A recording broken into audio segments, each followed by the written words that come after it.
our giraffes in the background. Hi, Vicky from Maryland. Welcome.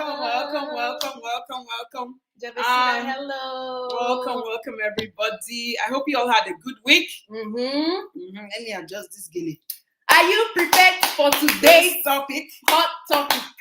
This is viewers' choice topic because it's going to be a suggestion. The wise king. How are you? Welcome. Thank you, Big Brown. Thank you. Are you? Oh my God! Hello. How you doing? Yeah, we're gonna be. Our president is in the house. So President Amaka Wonsu has graced us with her president, the president of the Common Sense. This is the president of the Common Sense. Yes. So welcome, everybody. Greetings, everybody. Remember, we've created some to-do list for the squad. The first thing for you to do. Wait, give me a second.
Give me a second. I saw. Our honorable in the house. Our honorable Auntie B. In the building.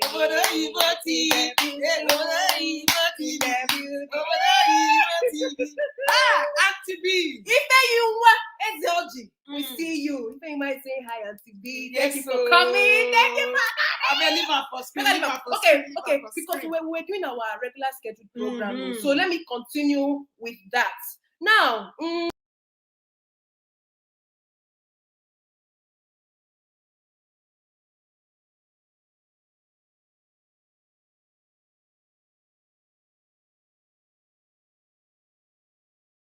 that's pretty much it for now. Yes. It be like some people don't enter. Osage Doris, greetings. Samolu in the building. Samolu say waiting. Many people they see what Samolu they talk. He Samolu said he has gone to do research. Because today's topic is a very strong topic. So that when you come to the panel of the debate, when you talk, you will get your facts. Yeah. People go question you about your facts. You cannot come here with fiction, though. Yeah. And everybody, when you finish your own, you must say, I hope I'll be able to what? Convince you and not confuse you. And we see Omoti of Kent. Omoti of Kent. Welcome. Okorojo in the building. Okorojo in the building. Yes. We greet you. Greet you. Welcome, thank you all for coming. Thank you so much. Now your tiger, Auntie. Somebody has to represent the elders now. Who be now you be not the elder the tiger. No, this is my identity. I'm Nigerian. This is my identity. Mary McCoy in the building. Yes. Mary McCoy in the building. Welcome. All the way from Canada. Yeah. Greetings. Yes, I'm not seeing Auntie B is here in flesh and blood. In the virtual flesh and blood. I'm saying today the thing got anointed. Wahala for who know they this life, bro. Wahala for Vera. Welcome. Welcome. We need to really at least let's take maybe 4 minutes, to just see now. Some people are coming in with their question. When you are going for events, some ladies are wearing high heels. and they will not walk very fast. Yes, so Samolu were in Africa in a park, Yeah. famous park. What's it called, the park? Serigenti. I don't know. Serigenti Park. Now Serigenti Park now they more based on logistics. We not go know. We not go know. So the way the show is going to be going today, we have done our own talk, because if you checked our community tab this week, Monday, I beg make una share link sharp. I'm ready to enter the studio. Now, wow, we got share them. No worries. Soon come, soon. So we don't do our own parts. You know, we have already done videos in the past. Two videos. We put them in the community tab. So now send us message last week. We put it there, and we also put poll from who do you think created the toxic African culture.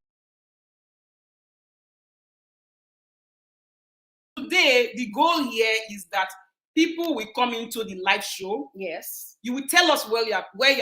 I say well. English is not your first language. You will tell us where you are coming where you from. are coming You're from. calling Where you're from. calling from. What African country as well? Yes, what African country? Your ancestral roots. Don't come here and tell me that you're from the UK, you're born and raised in the UK. Your ancestral roots is African side. Okay, tell us that thing. Tell us who you think created the toxic African culture. And how Then can we end it? And what are some of the examples? Yes. And how we can end it. Our own, George, you Yes, get Gabriel? Yes. Our own is to We moderate, because everybody has to Prepare. debate respectfully. No abuses. Oh boy, yes, Hey, all the way from California.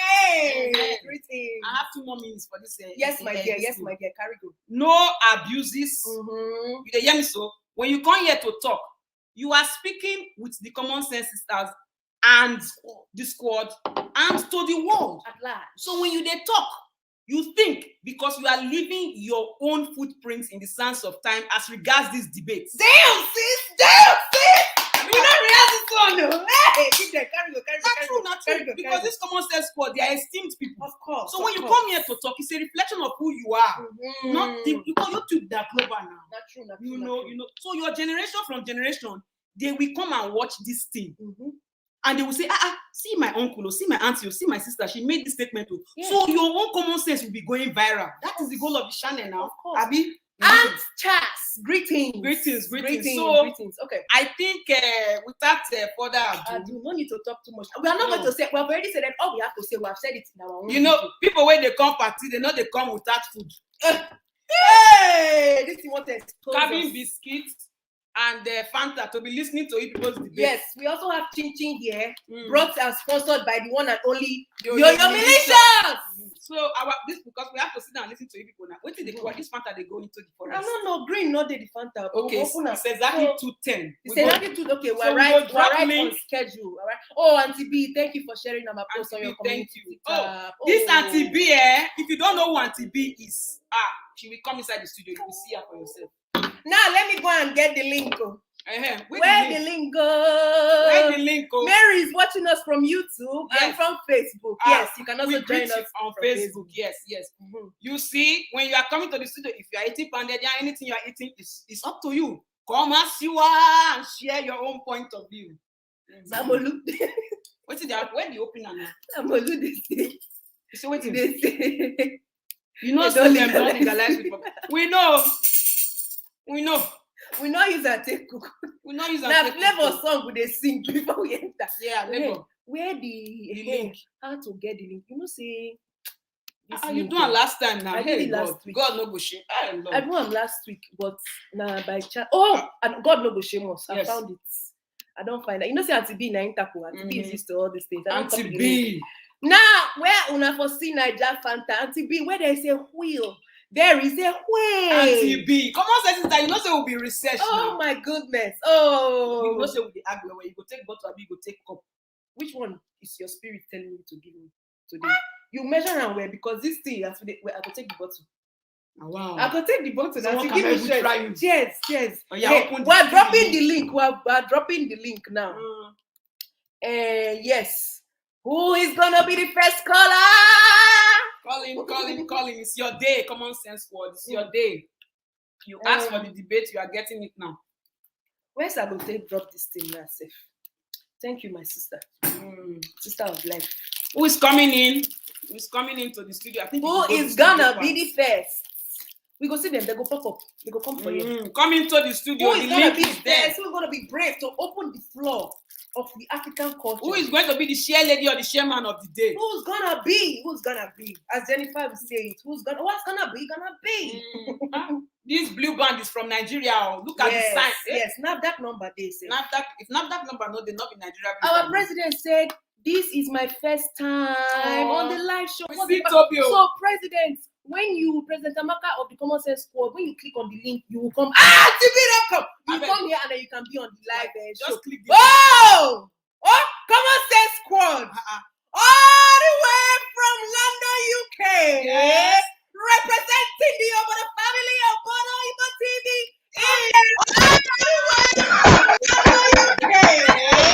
representing the Obodo family of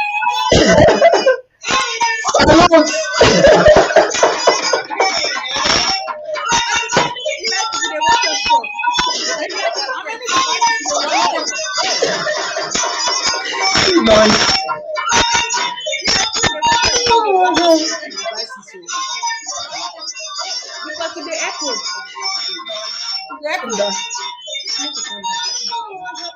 Welcome.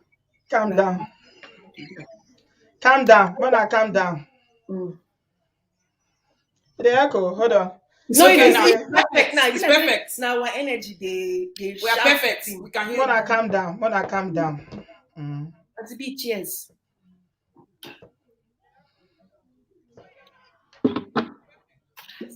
Just hey, let's go drink your cup now. Let's go drink your cup. Auntie B, can you hear us? Yes, I hear now. Yeah. Okay. How you doing? I'm good. I'm good. How are they? We are doing well. Now me join now for live like this, so just like that. I don't even collect Canadian visa. I'm hearing you live and direct. Now they hear me. You shock us. You shock us. You shock us. Welcome. Welcome to the show. Welcome. When I went there here, when I never hear of Obodo Ibo TV, I don't know where you are on this YouTube street. This is the one and only woman in this street of YouTube that is changing lives of people, one person at a time, one woman at a time, one family at a time. Of course. We know they talk of Obodo Ibo TV today.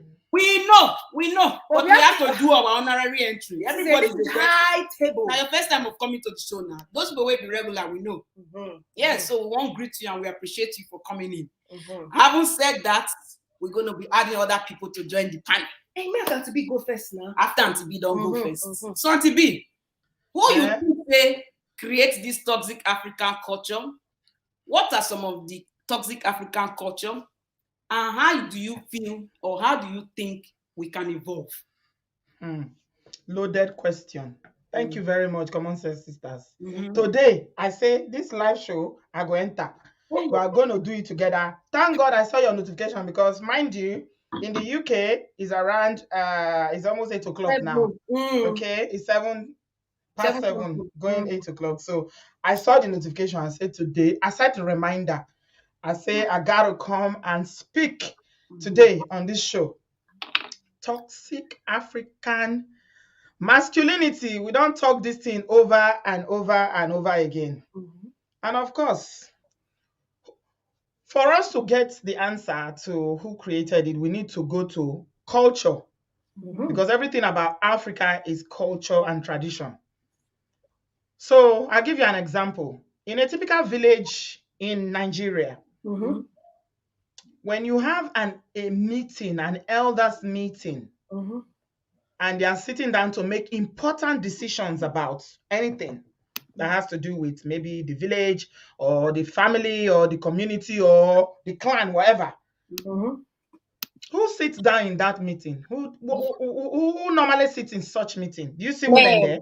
I rarely see women. So no, it's very rarely that you see women. It's only maybe very old, if they have like really very, very old women that they've come to respect, maybe the ones that are up to like 80 plus, they can permit them. But usually it is the men, the fathers, the men of the clan that sit down, the men of the family that sit down to discuss or decide or plan anything that has to do with, you know, that community. So it goes without saying that this culture or this masculinity that we're talking about that is, you know, is a very problematic thing that has, you know, impacted on so many things, especially when it comes to relationship. It was created by men, supported by women.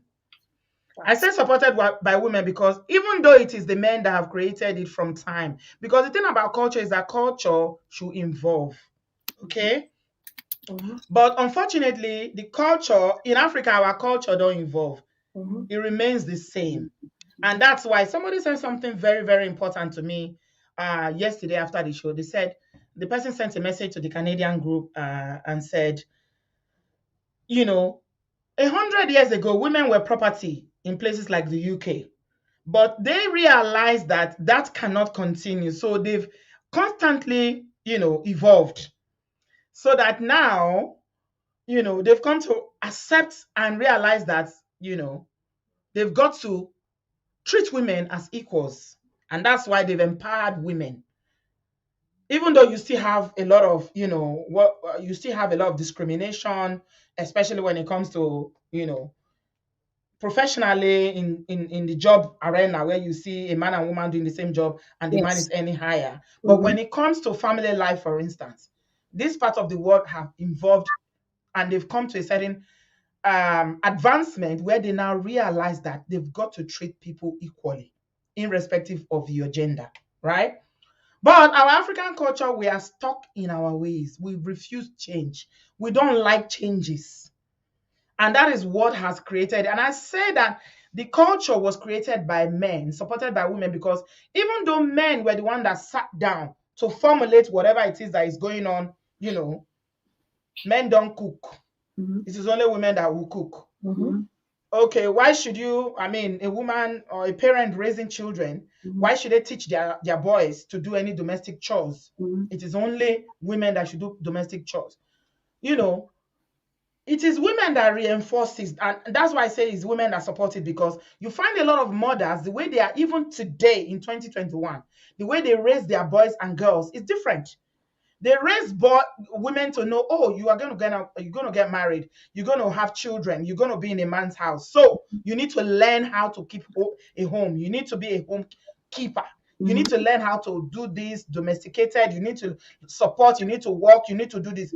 But they refuse to teach the men the same thing. And the women, our mothers, some of them, a lot of them till today, when they are raising their own children, and it is reflected in a lot of marriages when you see mother-in-laws, when they come into the home, even though it is the woman that is the one that is, you know, like literally when it comes to the finances and everything, she's earning more, she's doing more, she's paying more. She will feel so entitled that my son put you for house. But now both of them get the house. So Facts. Now both of them get the house. So in some cases, maybe now she even get them more before you even know the man. You get what I'm saying? Yes. But the mother-in-law, because in her mind, she thinks that women can, is a man that, now they put, now, let me say it in Nigerian language. Now man, they put woman for house. Now my Peking house you day. So you must worship my Peking. So they will never see anything wrong in their boys' behavior. When the boys are growing up, they find it difficult to control them or to even correct them because they feel that they are men. Oh, leave them. The things that the girls will do, and they will be disciplined and they will be punished. If a boy does it, they say, leave her now, boy. And when a boy grows up like that without having any sense of, you know, being held accountable, he's not accountable for anything. He doesn't believe that he needs to be accountable for anything. When he grows up to become a man, what do you expect? The behavior will continue. Yeah, even worse. The ego starts from when a child is born. Let's go to the very, very foundation. When a child is born in Africa, in Nigeria, the way they celebrate a baby girl and the baby boy is different. Yeah. Once it's a boy, bouncing baby boy. Bouncing. I never see whether they throw the picking up to say na bouncing. No. We just hear say they say bouncing. I'm here to see whether they throw the picking up like this, say na bouncing. And then in some culture, especially in the eastern part of Nigeria, where we say, if you've not had a male child, you never arrive, you never born. And so women will have 10 children because they're trying to find a male child.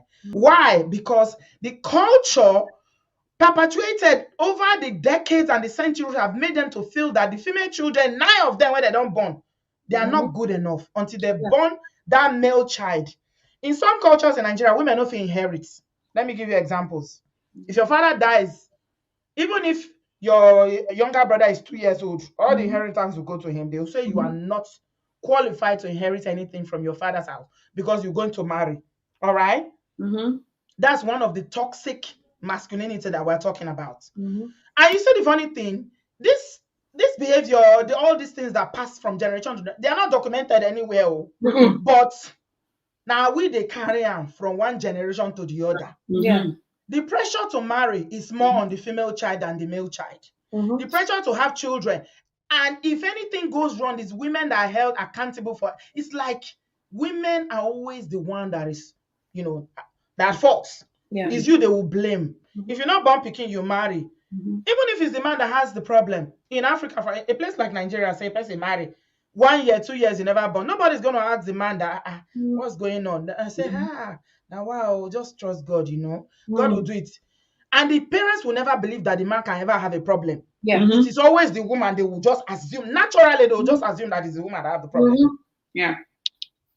So you see, this is the foundation of this masculinity. It starts from how boys and girls are raised. From their parents, from their father's house, gong, gong, gong. That is where it starts.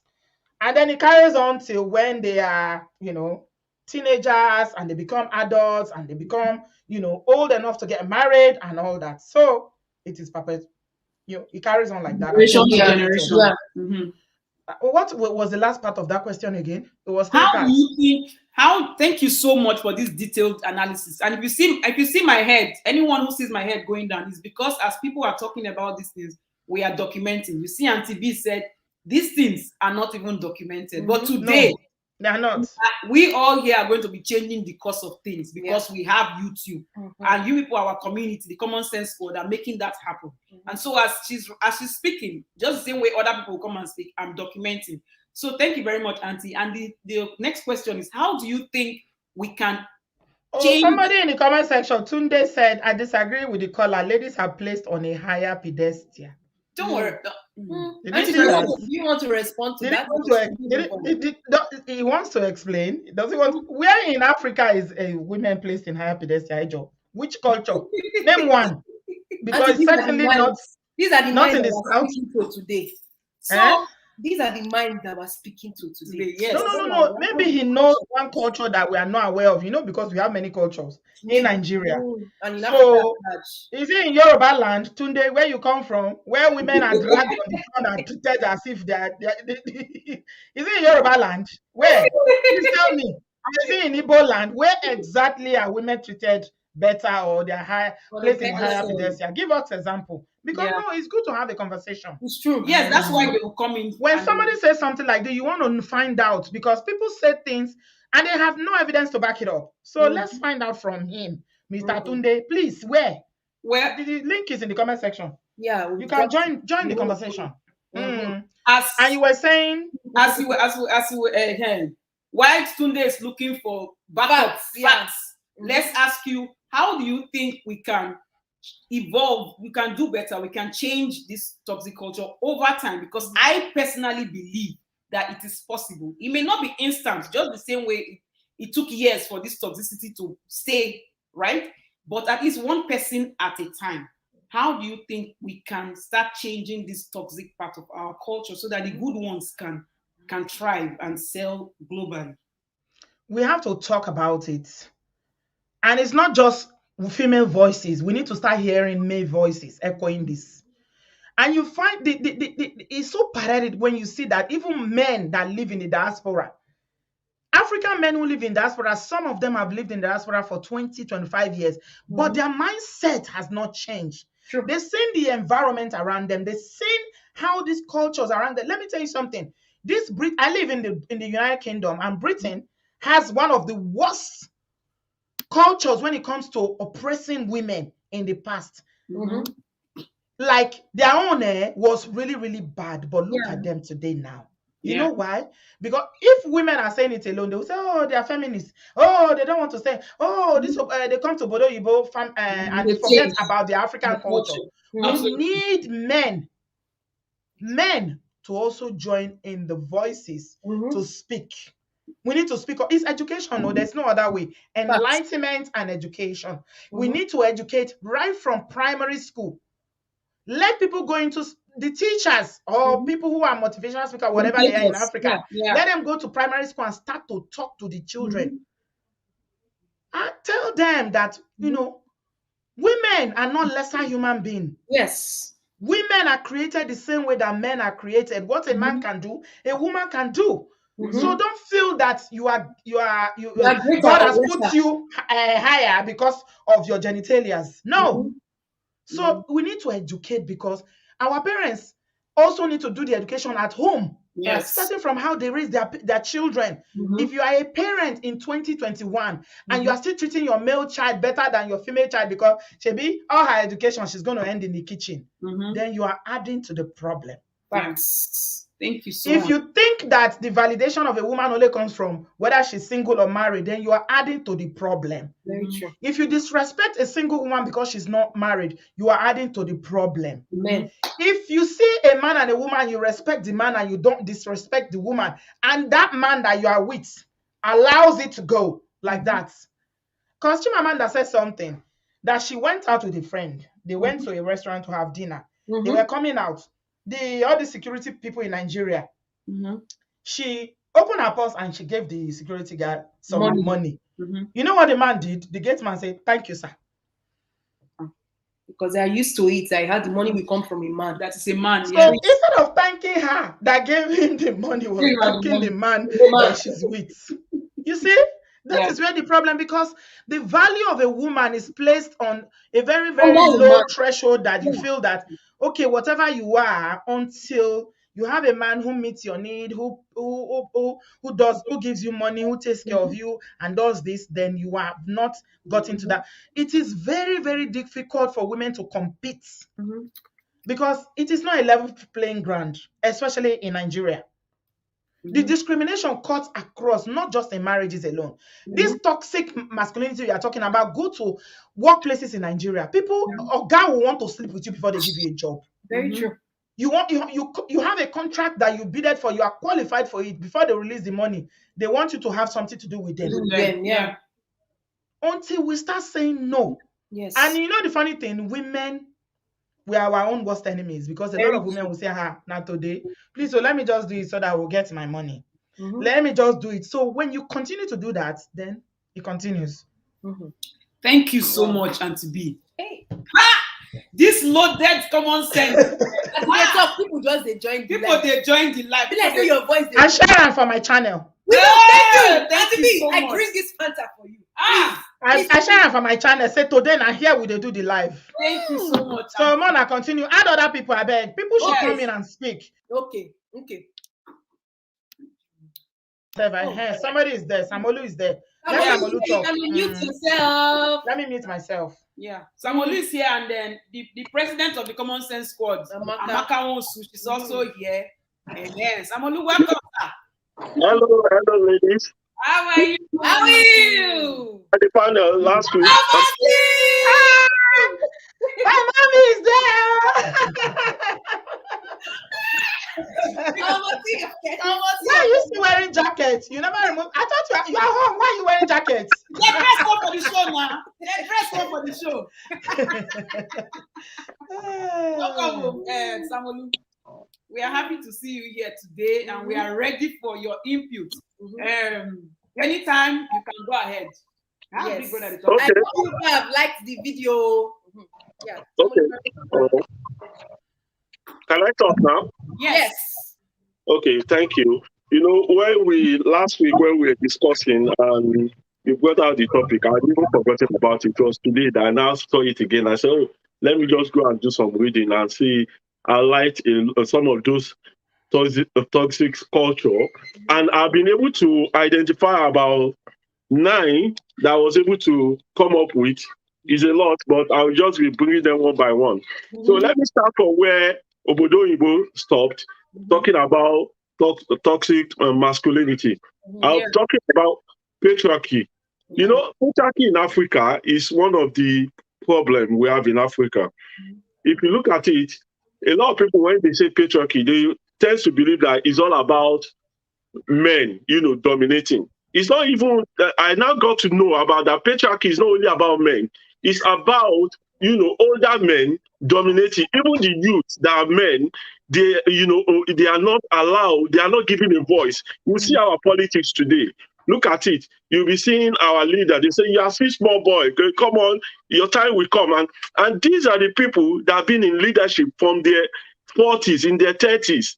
They are the leaders in head of state, minister. But when they see a 30-something-year-old boy coming up and saying, no, we have this idea, we can do this, they will say, no, you're still young, it's not yet your time. You see, and you will see that up to now, we have a president that is over 70, even almost 80, you know what they do with their age.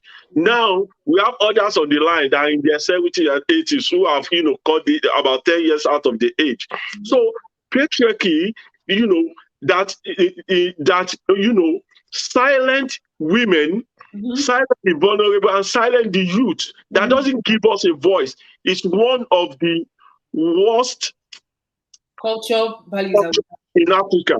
If you look at this Western world, look at some of the leaders, look at your prime minister. He became prime minister in his early 40s or maybe 39, I don't know.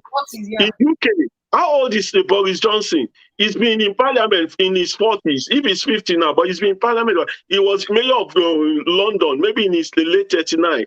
And you check in Europe, a lot of all the countries in Europe, you see women that are prime minister. These are in their 30s, in their New Zealand, the prime minister, the woman who is in her 30s, and she is the leader of a country that you have a lot of people that have been in the parliament in their 70s. Yes. In some of these Scandinavian countries, that is one of the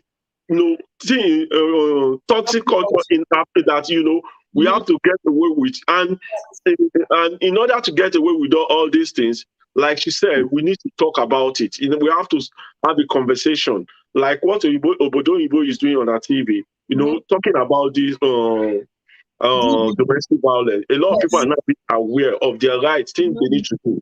That is it. That is one point I've identified. So the second one, should I identify all those? Continue. Anyway, we have to interrupt or anything. Yes. The second one that I want to talk is about child marriage. Although child marriage is not everywhere in Africa, but Nigeria, we see child marriage in some part of Nigeria, especially it's common in the north. Yes. Whereby girl child were not empowered, they're not allowed to go to school. They give them away from even before teenage years. You see a girl of 12 years old being sent to go and get married to a man in his 60s, in the 60s, 70s. On Facebook, about maybe 3 months ago, I saw a picture of a girl that wanted to marry an old Islamic cleric. So this is a very, very toxic culture we need to get away in Africa, especially in the northern part of Nigeria. So, how do we get over this? It's education. People need to be educated, sensitized, incision, and all those stuff. Talking about it on social media, and everybody sharing their opinions, voice it out. And then another one I identify is about prioritizing male child over female child. I think she has talked about it. So I won't want to talk so much about it, to mention about that. But it's good you talk about it from your from a father's perspective and a male perspective. I don't believe that there is one child is better than the other.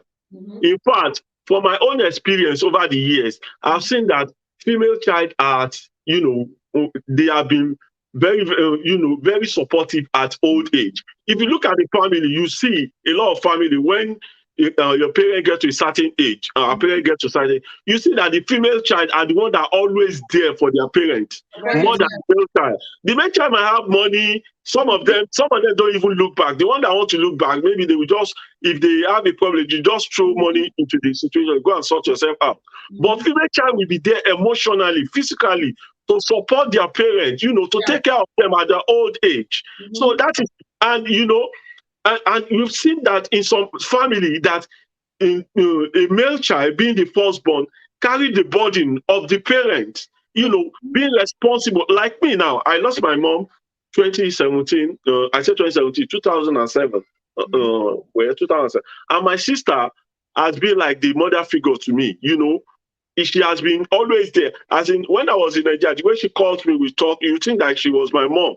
And, that's, emotional support. Yeah. The female child, the female children, they provide. So, and moreover, we have seen during the lockdown, coronavirus, there was something that the people were saying online, that countries that are led by women, they were able to manage the corona crisis better than countries that are men. And I will give you examples. New Zealand, Germany, is it Finland? One or two of this country in the Scandinavia, about 4 of them. In the data they were released by the Center for Disease Control in their various countries, you will see that these women perform better than men. Look at Germany today. Their president, their chancellor, he has been there for how many years? Almost 12 years. Look at how he has changed Germany. Today, Germany has the best economy in Europe. They have the best economy compared to any country in Europe. Fantastic delivery. And look at what the Prime Minister in New Zealand is doing. So these are examples of what a female can do when they get into power.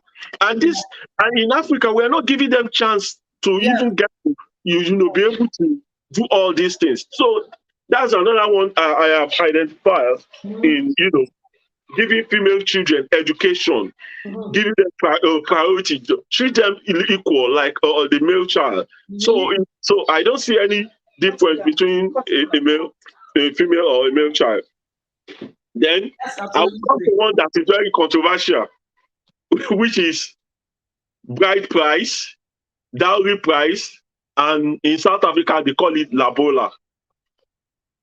Should we hold on to that one, or you want to just continue so that we hear from other people? Okay, let's we'll talk about that one later. Let me move to another one. President Amaka, we have you. Oh, come on, sisters. I'd agree to. We greet you. I'm kind of all like, this is my first time, so I'm like all over the place, like trying to do my way around.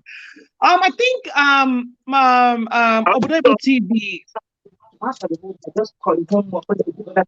Can you hear me? Yes, we can hear you. Oh, sorry. I can be saying something. Okay, I'm just all over the place still. Okay. Don't worry, we can hear you. I wanted to talk about the as far as Madam Obodo TV, I pretty much talked about what I was, because my from personal experience, it was just pretty much the home front when it comes to like that whole the toxicity part is like just making, like, I remember just growing up and my mom would fuss over us knowing how to cook, us knowing how to make the bed. I would literally get up, go make my bed, fix up my room, and then go to all my brother's rooms and make sure I'm the one kind of still fixing up there. See what I'm saying? Yeah. Them not having chores and us having chores, and the whole 9 yards. Yeah. And then but another point that really hits home when she says that the women also, we are the one also kind of perpetrating that. I mean, the male man make the rules, but we're the ones that are out there enforcing the whole idea of please, make sure you keep yourself this way, so you're gonna be able to find this man, and make sure you're doing this at home, and all of that. Yeah. And I just say, I think that we as women now growing up, being mothers on our own, having our own family, should do our part in training the boys differently, and making whatever mistakes we feel like that have been inputted in us, just knowing, okay, we feel like this is wrong, then let's just end it right there. You see what I'm saying? Yeah. for me, I have two sons. So what I do on my own end is like, one of my sons is a foodie. He eats like he can eat the whole world, you know.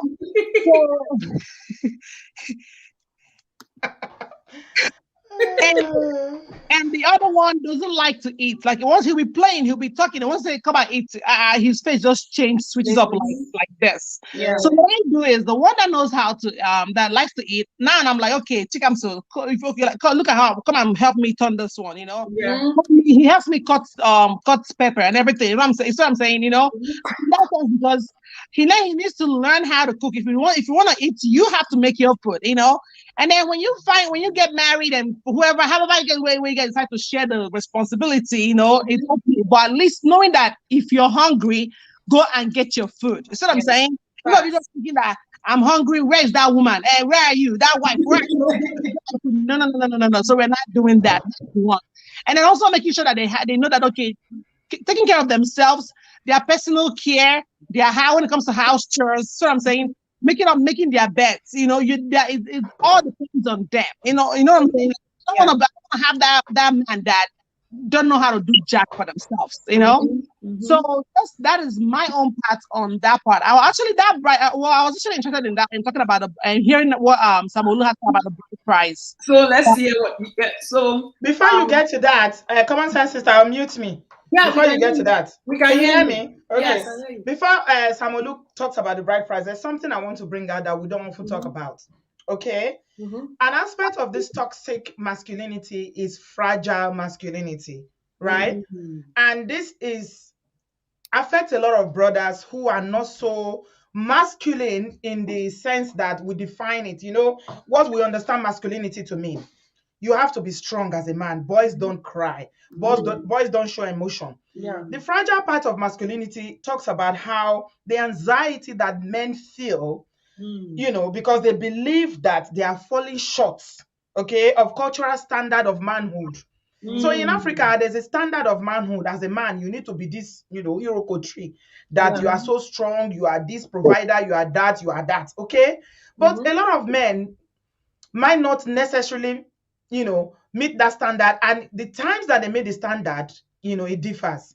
So for a lot of men, when you're we're always competing as human beings, whether you like it or not, one way or the other.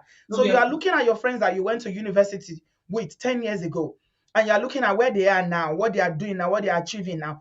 Even other people will look at you and say, now, wow, why are you still like this? Look at how the people you went. These are even men to men, okay? So a lot of men, and that's why I feel like we need a lot of voices, men, joining this conversation, because it does hurt them as well. Yes. It affects men as well, because the expectation is that you are a man. So suck it up and get on with it. Okay? And that's why a black man is the most likely person to be depressed, but they will never talk. A typical African black man cannot communicate. They cannot express themselves how they really, really feel, because they will be afraid of being judged. They'll be afraid of being perceived as weak. Okay? Because this culture that is so toxic that we're talking about has emphasized on them since when they were children that you are a man. You are supposed to be strong. You cannot cry. You cannot show your emotion. Just get on with it. So that's an aspect of toxic masculinity that we also need to talk about as well. Thank you so much for your input. I think Amaka was saying that she wanted to hear from Samolu about the bride price thing. But before we get to that, can we hear from Toby? Toby, unmute, please. Hey, good morning, guys. How are you? Toby, welcome. I'm good. Good morning, everyone. On the Common Sense Squad. Yes. It's been an interesting conversation. Kudos to you guys for setting this up. I'm loving everything. all the contributions from everyone. Real quick, this is an interesting topic. This is something that I think feeds to the very foundations of all the problems we're having in Nigeria, particularly. I think the first speaker hit all the right notes. Miss Obodoyibo, I think you did an amazing job. You basically covered everything. I mean, but here are my thoughts. I mean, you guys did a video some time ago Yes. And I'm on this same topic, and I remember writing extensively on that Yes, we saw your on comments. that. Yeah, so I think you guys kind of know where I stand on this already, but Yes. I'm glad for the opportunity to add voice to the comments. Now, I think that, see, every culture from the beginning of time is bound to evolve. Every culture from the beginning of time is bound to evolve. So the issue we're having in Africa is we have a set of value systems that are not adapted to the 21st century realities. That is the issue we're having. So we're struggling. So the African man, typical African man, is experiencing what I would describe as an identity crisis. Because you have been raised in a certain way, you've been taught certain things, and now the reality of today are not jiving with your mindset, with your training. So most men are struggling instead of reimagining masculinity. I want to bring in a different dimension, which is the religious aspect. I believe this mindset feeds into the way we practice our faith, whether it's the Muslim faith, whether it's the Christian faith. Now, before somebody come and attack me and say this guy is attacking religion, I'm a Christian. I said it last time. I'm unashamedly, unabashedly Christian. But the problem is when we read the Bible, we forget that the Bible is full of sexist mindset. I'm willing to say that proudly. So if you're a churchgoer, or some in a limited way you've read the Bible, you will often find pastors quoting the one guy in the New Testament. They quote Paul a lot. Always Paul. And so this guy, he basically is responsible for about 80, close to 90% of the New Testament. And this singular guy has defined Christianity as we know it today. But here's the problem we're having, though. If you read all the things he wrote about women, here's a man who said he did not permit a woman to teach a man anything. Here was a man who said that women should not be leaders over men. I mean, he was powerful, he was anointed, but in his anointing, in his power, in his vision, he couldn't foresee a world where women will run things, where women will run industries, they will run families, they will run countries. Women are running countries now. In Tunisia, the most recent in Tunisia, a woman has just been made the prime minister. Tunisia in Africa. So now you have guys who go to church regularly, who listen to a pastor, and then even this guy Paul, his view on sex is about duty, is about obligation. You are a woman, and it's not about pleasure, it's not about consent. So his views were mostly black and white. There were no shades of gray. There were no nuances. There was nothing. And now today you have pastors, you have men that will use the same words this guy wrote some donkey years ago to control women, to tell them, oh, see what the Bible says. The Bible says your body belongs to me. The Bible says I'm your head. The Bible, all those kind of nonsense. Don't forget that.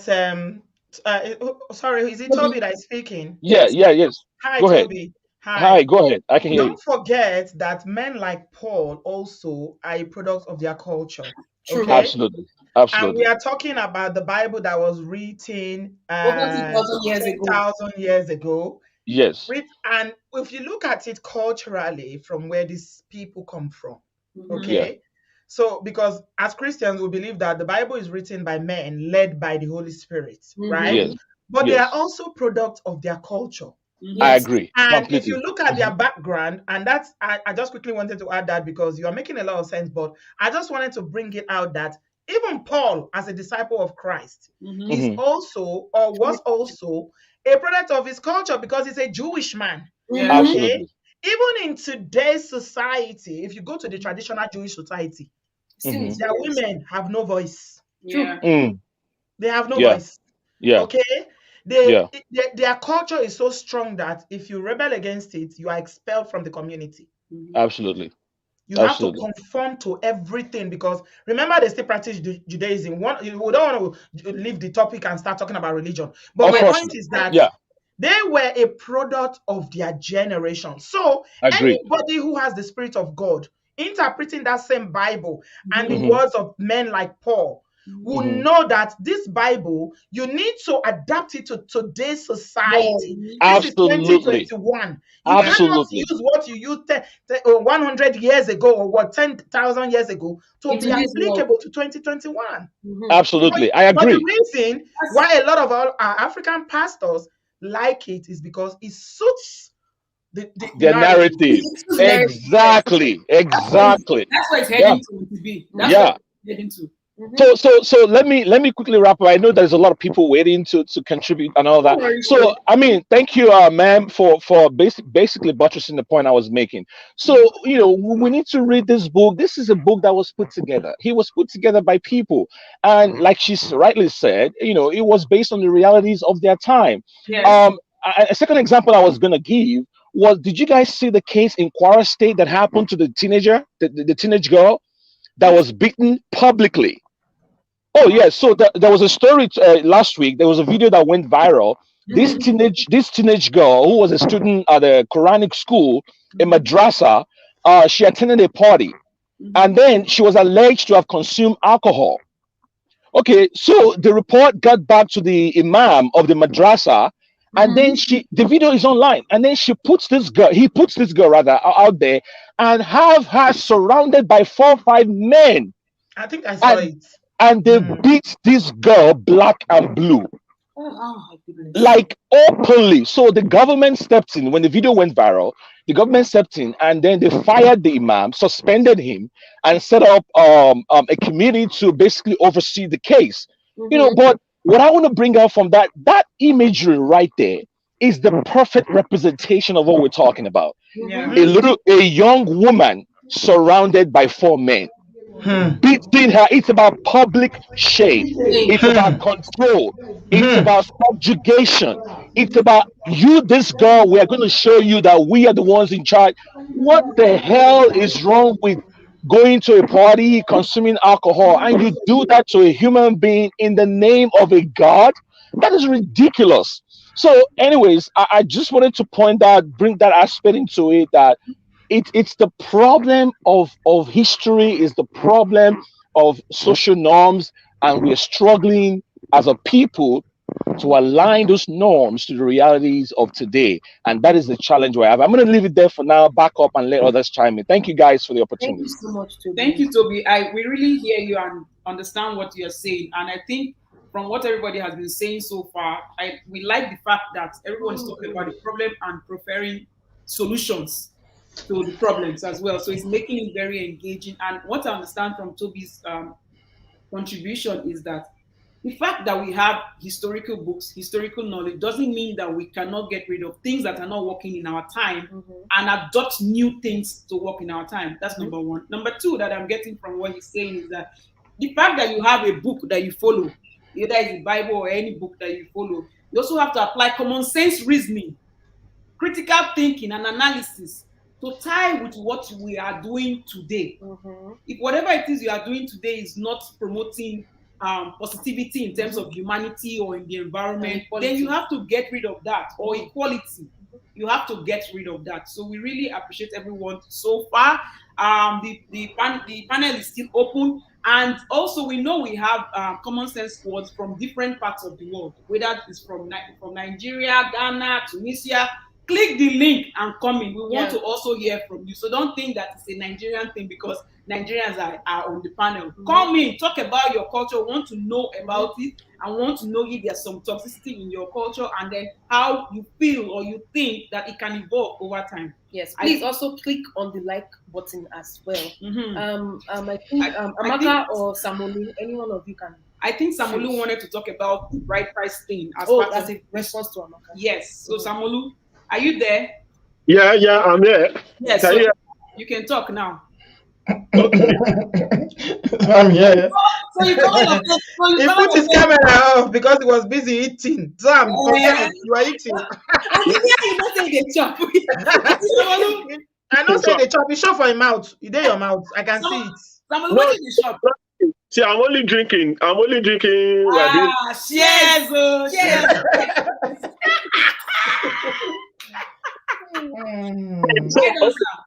let me talk about bride price. I'm going to talk about bride price, and I'm going to talk about caste system. A caste system happens in the East. We will call it Osu or Ohu. Ohu, that is two types. So I'm going to talk about those two.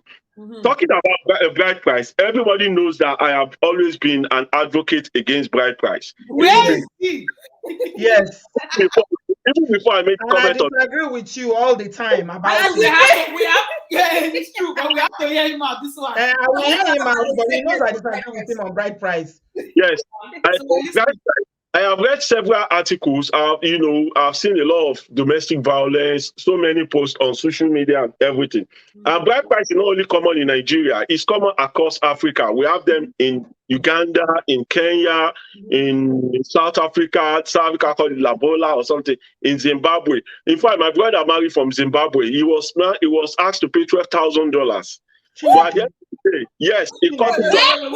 Wait. $12,000. Which of the dollars? Igbo bride price no reach that one. $12,000. But eventually he paid $6,000. Which dollars? Zimbabwe, Dollars. I mean US dollars. Yes, my brother lives in South Africa, and the wife. No, that one is a problem. I agree with you on that one, Samolu. That one is a problem. No. The wife is a doctor. She's well read. She's almost completed her PhD now. She's a doctor, so the bride price must be very, very huge. Somebody that is well read, you just want to come and take him for free. It's not possible. That they have to, get a lot of money. So talking about bride price, you might say it's not about the money, about the money that has to do with the bride price. It has to do with making women a commodity of esteem. In fact, in a culture in Kenya, they said they regard their cow more than their female child, because when they have a female child, they get exchange of a cow. Oh. That writes on Facebook that he will give Obama how many 20 cows to get to marry his daughter. So it's a culture. It has, so they said they value cow more than their daughter, because they are going to be, so they keep as many cows because they will exchange it for human being. For their daughter. So that is number one reason. I said I have a female child. My first child is a girl, and I've said I'm not going to. Nobody will come and tell me that I want to. Just do the normal family exchange introduction So we have seen there are some domestic violence that happen because men see women as a commodity. So they will say, "Do you know how much I spend in getting married to you?" And they want to treat them like they're slave. This is the reason why I say bride price is something that we should stop in our culture. I don't want to say like don't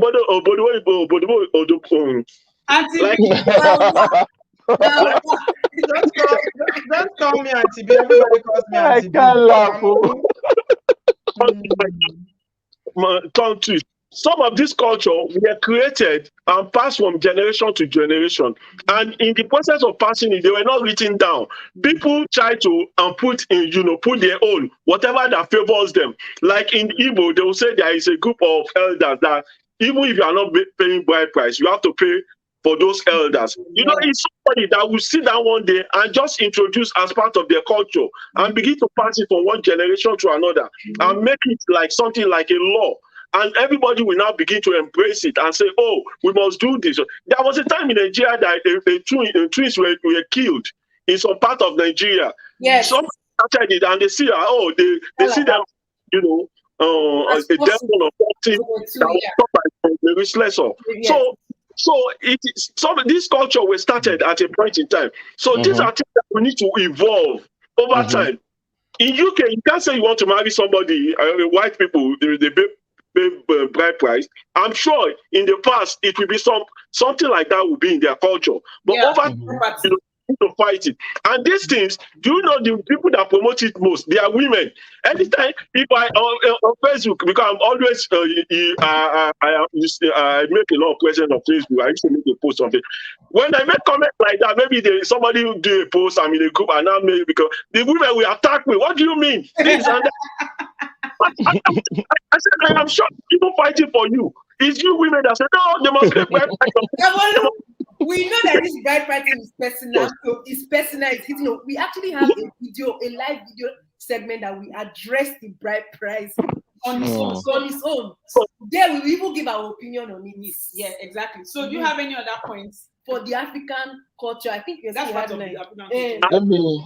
And also, bride price can make you to make a wrong choice, because when the father knows that to pay a lot of money than another guy, he might the girl's decision to go for the rich guy because they know that it's going to bring a lot of money to the family. They are going to make more money from him, from whoever the suitor is, and that is it. You are not making informed decision about your life because you know. Oh, when I marry this rich man, the father will. I'm going to get more money from this, and that is another thing. Toxic about bride price as a cultural practice that we need to end in Africa.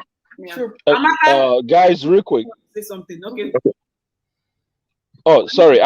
Can I go ahead? Yes. Oh, okay. Yeah, thanks. So I was reading through the comments. Great points, Tamalu, by the way. Great points. I totally agree with you. Those women that are attacking you, I normally call them gatekeepers of the patriarchy. That's what they are. Yeah. Hold it there. Let me write it. Toby, at 3 p.m. Eastern Standard Time. Those women who come for Samolu when that's what I call them. They are gatekeepers of the patriarchy. Women are the worst. Yeah, when it comes to patriarchy and masculinity, women are the worst. Anyways, what I was let me chime in real quick. So I was reading through the comments, and while I was speaking, I noticed that somebody attacked me and said, "This speaker cannot be a Christian." Chai! I saw it. So hold on a second, guys. I need to respond to that. Yeah. Now, I am not upset. I'm challenged.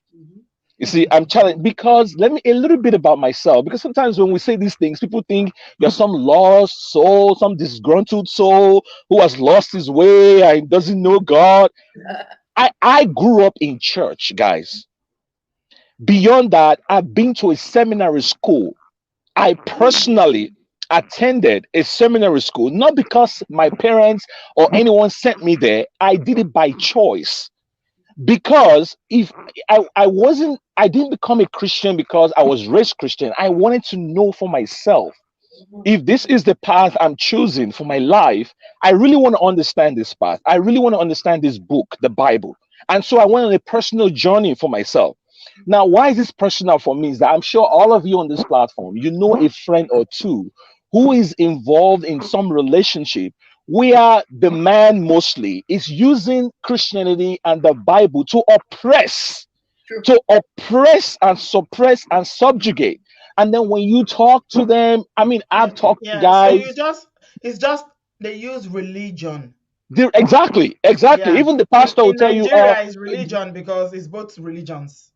Absolutely. The pastor will tell you the Bible says, even the Bible, my sister, you are and then when you balance that with the culture, the toxicity of the culture itself, the way women were raised, they'll tell you, as a woman, a good woman is to be seen and not be heard.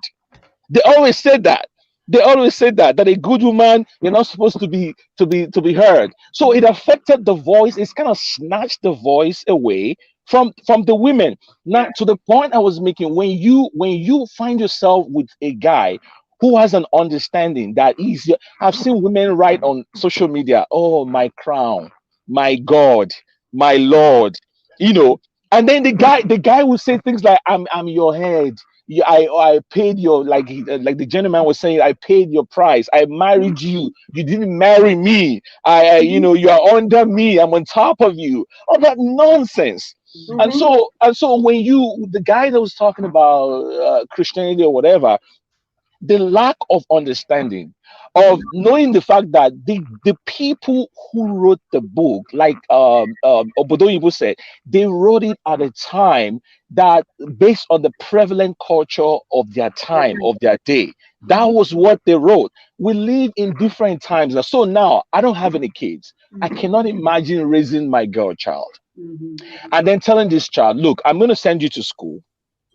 You're going to go to the best schools. I'm going to spend all the money on you. You're going to get all the best records. So she goes to school. She shatters every record, every book, every record on the books.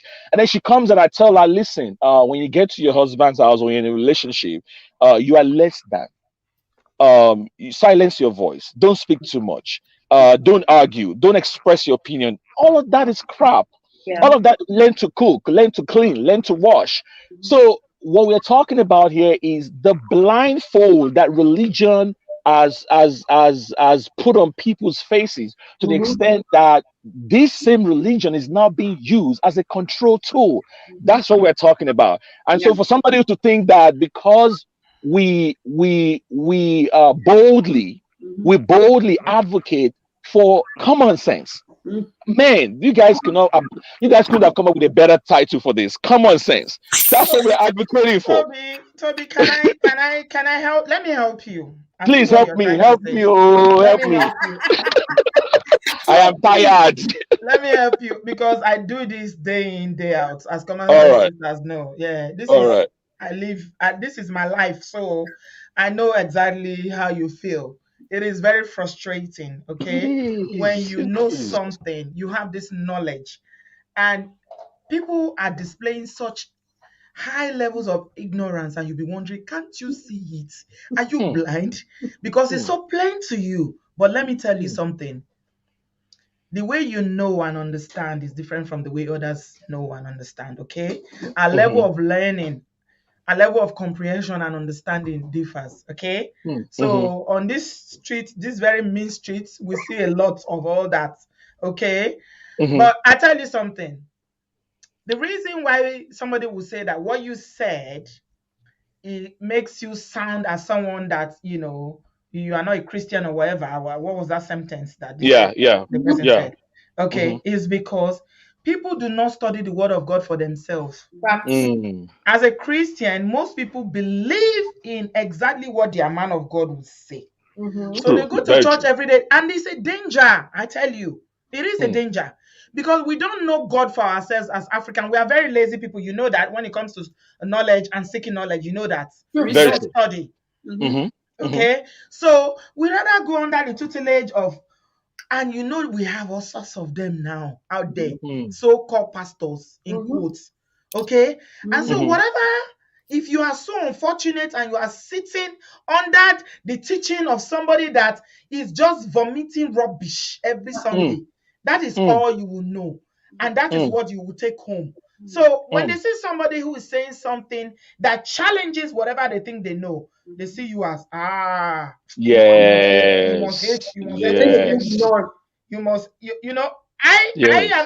sit down here, I'm a Christian, but you know how many people have challenged my Christianity? They say, no, you cannot be a Christian. The way you talk, how can you be a Christian? Because they don't study to know Christianity or to know God for themselves. They believe in what? I saw a video here. Somebody pointed me to a video on this YouTube where a man of God in Nigeria was teaching this congregation that was like maybe 5,000 people that, even if it's beating you, you endure. You have to take it, because you know that, you in prayers and everything, God will change him. So thank you, Obodoyibo. I mean, today you've hit all the right notes. I feel like we're kindred spirits. So I'm really loving everything you're saying. So now let me also add this part. I was going to mention this part of the man has no role to play. He has nothing to do. The other day I was talking to somebody and I was trying to express. The funny thing is that when you start saying these things, people think it's because you've left Africa a long time ago. You have forgotten our culture. That's why you've turned Oyibo. That it's about common decency. It's not about adopting some foreign culture. If you cannot allow these things to be done to your family member, to your own child, why would you put these things on someone else's child? So that's basically what we're saying. It makes, and these are educated people. These are people who went to school, who are supposed to know better. So I just quickly wanted to throw that in into the conversation. I'm sorry I used the word out loud. There's no need to be sorry, because today it's about the common sense code. The debate is about the common sense If word. there are any words that YouTube will flag and anybody says, we will let you know so that at least in the future, these are some slangs we'll be using on the screen right here. When we want to I see it now. So our own is we're just moderators today. So it's about common sense word because voices have to be heard. Your common sense has to be heard. The goal is that we want common sense to go viral. An example of common sense is critical thinking. Yes. In the way we analyze things. I like the way you've responded to that comment. And I like the fact that you do not take it personal. You use the opportunity not to just explain yourself, but to also educate that person common sensically. No matter how you feel, when we go to bed today, we hear the voice and they will think in it to arouse their consciousness, and that's the goal. Now I'm saying, announcement, special announcement, please click on the like button. And now, all the way from Cameroon. Well, from like she's from UK, but she's Cameroonian. Originally from Cameroon. Yes. It's Delicious Dominic. Yes, delicious Dominic in the building. Dominic, hello. Hello. How are you? Where's our vice president? I don't know. I thought you'd be here today. Maybe he's on his way. Maybe he's on his way. Okay. So, well, the president is here in the person of Amaka. Yes, I've heard about her, but I haven't seen her because the camera is not on. Yeah, so she's multitasking at the same time. You know? So that's okay. I'm just teasing. So how is everybody? I've just joined in. I was sleeping. Okay, so let's brief you in. Now we're talking about the toxic culture, right? And what of toxic culture? The question for the panel is, you are from Cameroon, right? Yes. What are some of the toxic culture you notice about in your culture? Who do you think created the toxic culture? What are some of the toxic cultures that you've noticed?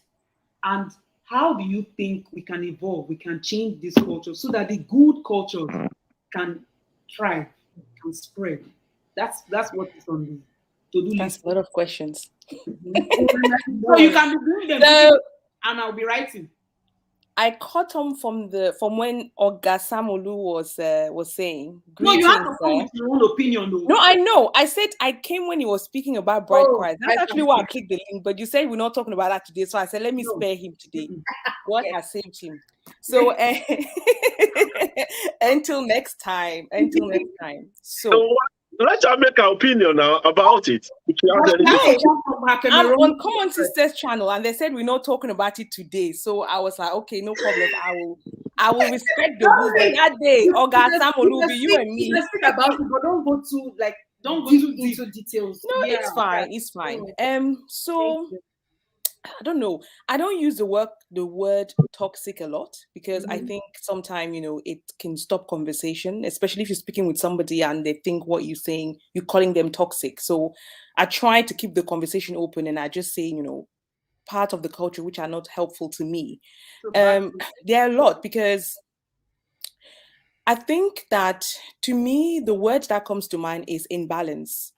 Because culture is made by human beings, okay, they are bound to be flaws in them. Every culture has its own flaws. That's not to excuse the flaws that we have. But I tend to take the good from our culture and the one that doesn't suit me, I just leave it aside. And I say that doesn't suit my purpose. For example, our culture is very much about entrepreneurship, about having businesses, about all of those things. I know for a fact that if I was back in Cameroon, I will not have the life I have now, okay? Because, the hustle and grinding, the working and stressing yourself, that's not for me. I like being balanced in my life. I like time to work, time to just rest, okay? Also, back home, we're still in a state of, like I said, the gap between the upper and the lower class is very big.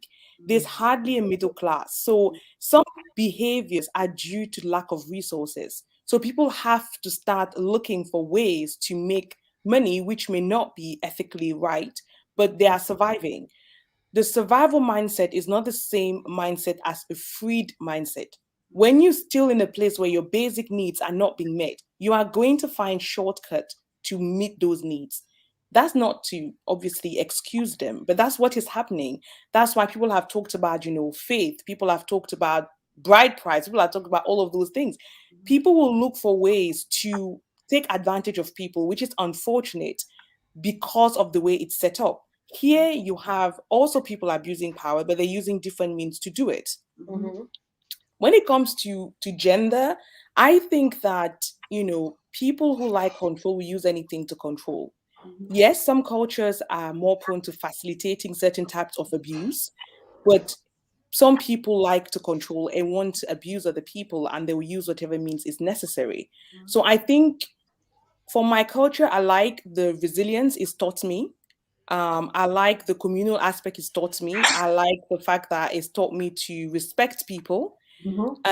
Things which are more unhealthy for me is this mindset of we all need to be the same. We all need to be uniform. We not all need to, you know, unity cannot come at the expenses of individuals' happiness. It cannot be.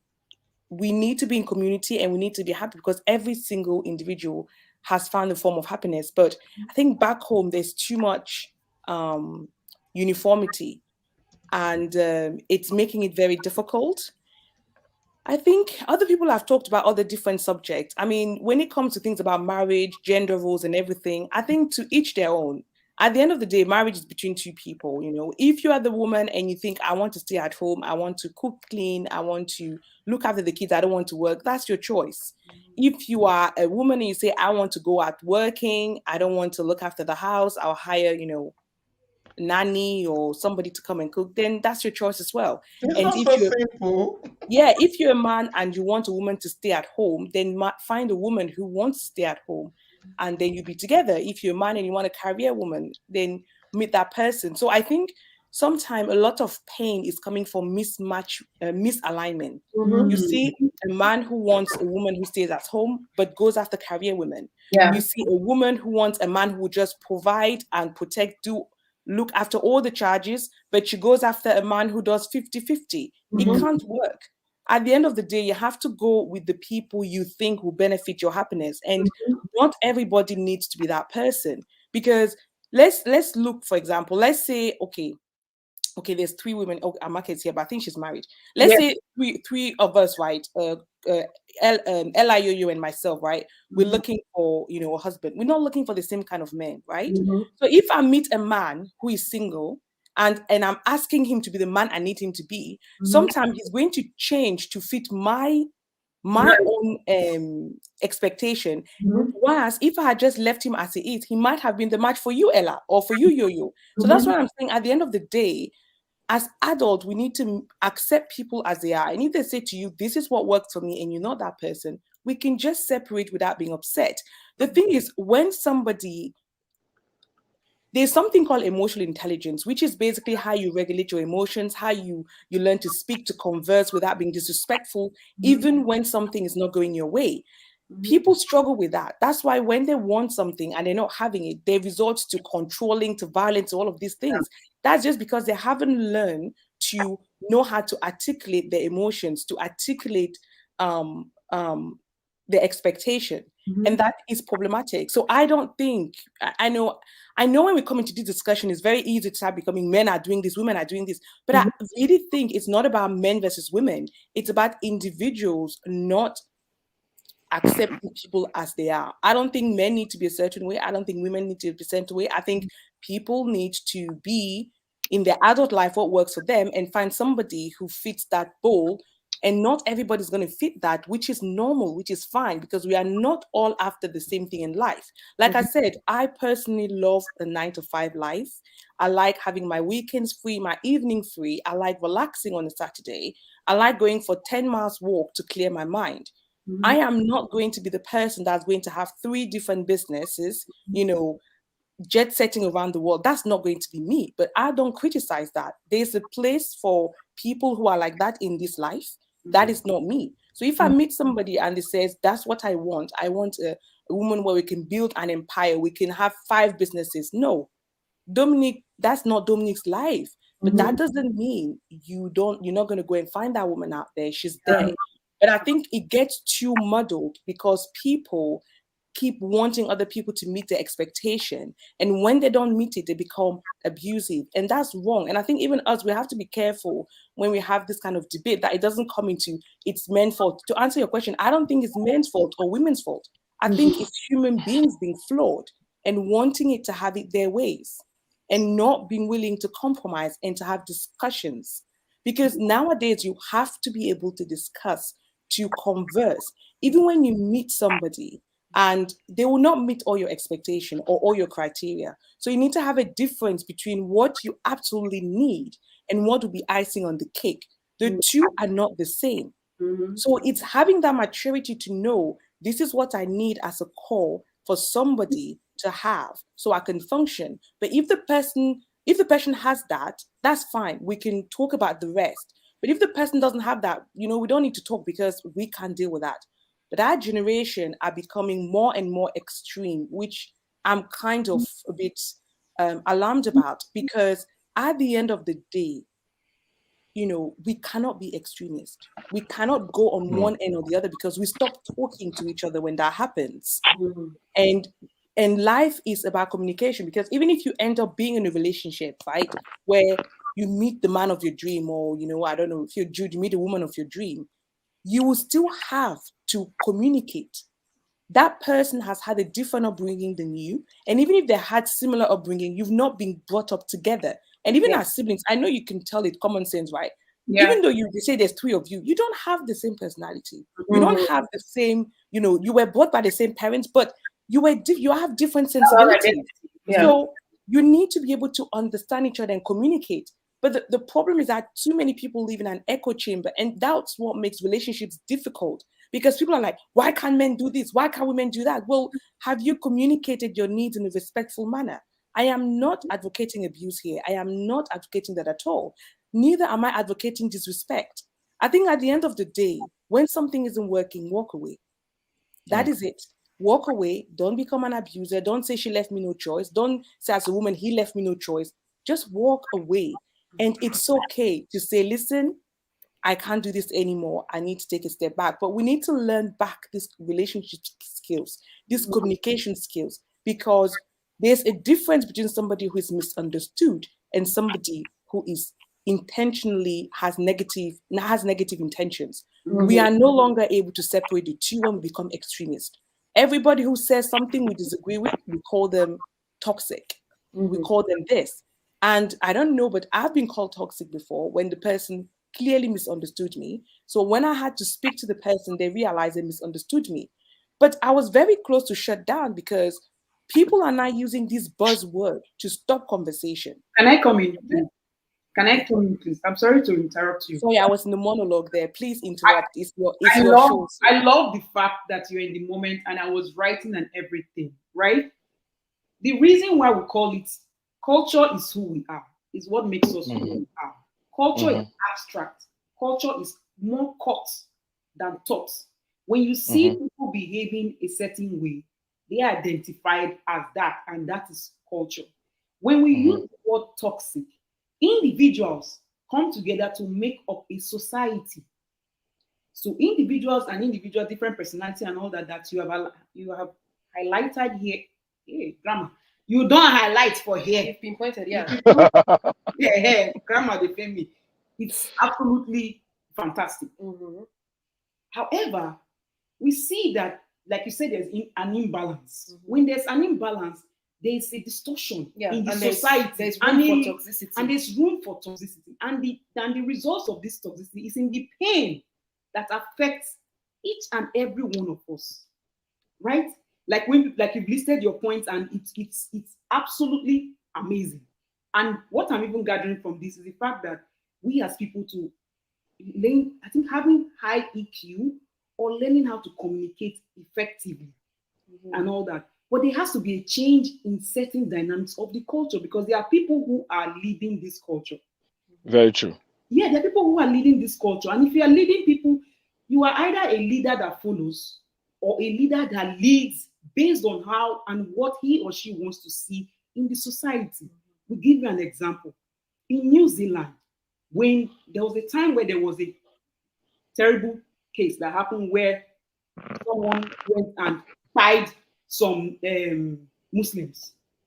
The way the prime minister handled it, when she went to meet the community that were in the way she dressed, she dressed like them. That's in that Arden, In this part of our world, they will promote the image of the criminal and be talking about it every time. The voice of that criminal was silent, but the voice of the people in that Muslim community was lifted. That's an example of a wonderful culture based on the choice of the leadership. There are so many people that are suffering from this toxic culture, and they are not even, they don't some of them are not even aware. They are not aware, and also they cannot even reach to this point where they can have their own identity. Very true. They can have their own sense of reasoning, or at least choice, no choice. Like you, Dominic, now you've made this whole point, and it's amazing, and the choices and all that. Why? Because the culture in the society where you are currently living allows it. Yeah. So Yo-yo. Toxic comes from. Toxic means that it's causing pain, it's causing atrocity, and we want there to be at least a balance where the male and the female at least have a choice. Yo, can I? I'm sorry. Yes. Okay, yeah. So that was the same question I was going to ask. And Dominic, you can in your next response, you can actually respond to this. So what I was listening to, I mean, amazing points, by the way. So my question was going to be, isn't it true though that at some point we have to be able to identify what is toxic? So you talked about people just simply walking away when something is not working, but you and I know that it's not that simple. Dominic, it's not that simple, because when people find themselves in these toxic, to use the word for the lack of a better word, situations, their willpower is completely destroyed. And then remember that this is systemic, so you have a lot of things that are actually strengthening the toxic situation. You have the society, you have the prevailing culture, you have religion, you have everybody who is somebody in your life also perpetuating that mindset, telling you stay there, don't leave, pray, fast more, on stuff like that, so for us to simply say, when something we think is bad, just walk away, you and I know it's not that simple. So my question to you really will be, at what point do you say this is toxic and it's time to move on? So I'll answer you. I think Ann Chasta said something: culture, please, not relationships. This is what I was talking about. Culture is made of relationships. I cannot talk about culture without talking about relationships. When Common Sense spoke earlier, she was talking about the education in the family. I think Samulu mentioned it as well, and Obodi TV before she left. And what they're saying is that the upbringing of children leads them to go and be settled in adulthood. So to answer Anchas, I'm talking about culture by talking about relationships. You cannot separate the two. We are human beings, we connect, and we have the relationships. So now to answer you, Toby, when I said when it's too much, walk away, at the end of the day, I believe that the people who can influence people the most are those who are closest to them. I'm not talking, when I say walk away, to somebody who is being emotionally manipulated. I'm talking to us here as a panel, at people who are watching, knowing that we all know people individually in our own lives who we can go and help. I don't think I'm going to say walk away to somebody who does not know me and they're just going to pack their bags and walk away. I am saying once my mindset is to walk away, there's different ways to process that information. But if I don't even know walking away is an option, then I'm not going to do it. Now, okay. I agree with Yo-Yo and you in the sense of, yes, there are certain things which are definitely unhelpful for the culture, which is why, to me, it's about us changing it by making different life choices and by impacting people in our individual lives. I don't know if people will call me pessimistic of what, I don't believe that I can speak now and somebody in the government in Cameroon is going to be enlightened and say, oh, I've heard this young lady speak and now I'm going to change my life. I don't believe that. I believe people change by relationship, by actually seeing people. I'm talking about physical relationship, not necessarily romantic. Physical as in you can see each other. Mm-hmm. Yeah. That's what they're influenced about. So to me, having this panel is about us being enlightened about what is healthy for us and to go out in our own relationships, then promote that in our relationship so we can have a better culture. I don't think the culture is changed just by saying what is, this is toxic, this is not toxic. I think it's to a degree. There has to be action. There needs to be not only an action, but there needs to be a redemptive relationship, if I can use that term. There needs to be people who, this is what I was saying earlier on about people who are in agreement coming into relationships so they can perpetuate something that is healthy. Now, here's the thing. If you have two people who are having unhealthy behavior, let's say they're abusive, and then they have, children and they're abusive and everything, and then the child grows up to be an adult, and then I become friends with that child, and I identify things which are unhealthy, and I say to the person, I think you need therapy, I need to do this, right? That can help that child that adult now, who has been in an unhealthy situation, go and become healthy. But if I myself do not have a healthy mindset, it will be difficult for culture to change, because people are not just going to change when I tell you something. They need to have some sort of, I'm trying to find the word in English. They need to have a rapport. That's what I'm looking for. They need to have the rapport with the person that's going to make them change. Otherwise, I'm going to talk, they're not going to listen, because the rapport has not been established. That's why I'm saying that each individual and each adult becoming their best self, whoever they want to be, will help culture and society, because we cannot undermine the impact we all have in people's life who we have rapport with. And this, to me, is how it's going to change, because I have seen a lot of discussions about different topics in the African culture. But at the end of the day, we're human beings. People may know what is right, like you've said, but they're not going to do it. And sometimes it's because it's not somebody who is very close to them who can facilitate what they are going to go through. It's almost like when you do when you look at people who have a lot of issues, mental health problems, having depression, all these things, they have this thing called protective factors, meaning that, what is maintaining the person's mental health. I'm not saying we should be people's crutches or, therapists or whatever. I'm saying that by being healthy, we can be an example that people can look up to. And if we have different variety of health, which is why I talked about finding somebody who matches you, because if you can have one couple where the guy is doing 100, the woman is staying at home, right? Or vice versa, and it's working for them and they're healthy. You can have another where they do 50-50 and they're very healthy. And then people can then come and say, okay, I can see that it can work both ways, so I have a choice. And to end, so somebody can speak, when I think I've just read Everything is Politics said, we don't live in a bubble. I think people are misunderstanding me, so I'm going to try and say that is normal. So nobody is talking here about living in a bubble. You are misunderstanding what I'm saying. But you respond to that, though. I want you to respond to that. I'm saying. I'm responding now. Okay. I am not talking about a bubble. I am saying that you have more, Everything is Politics, have more impact on the people in your individual life than me here on the live. So you have more option to go and be able to speak to that person to help them than us coming here together and saying, this is what needs to happen in the person's life. At the end of the day, they need one-on-one discussion, one-on-one interaction. So it's not about, we being in a bubble and everything. Culture is me, you, and people in the panel. We then need to go out and translate that. Translate between other people. But us making a decision here about what needs to happen in other people's life is not going to happen. No.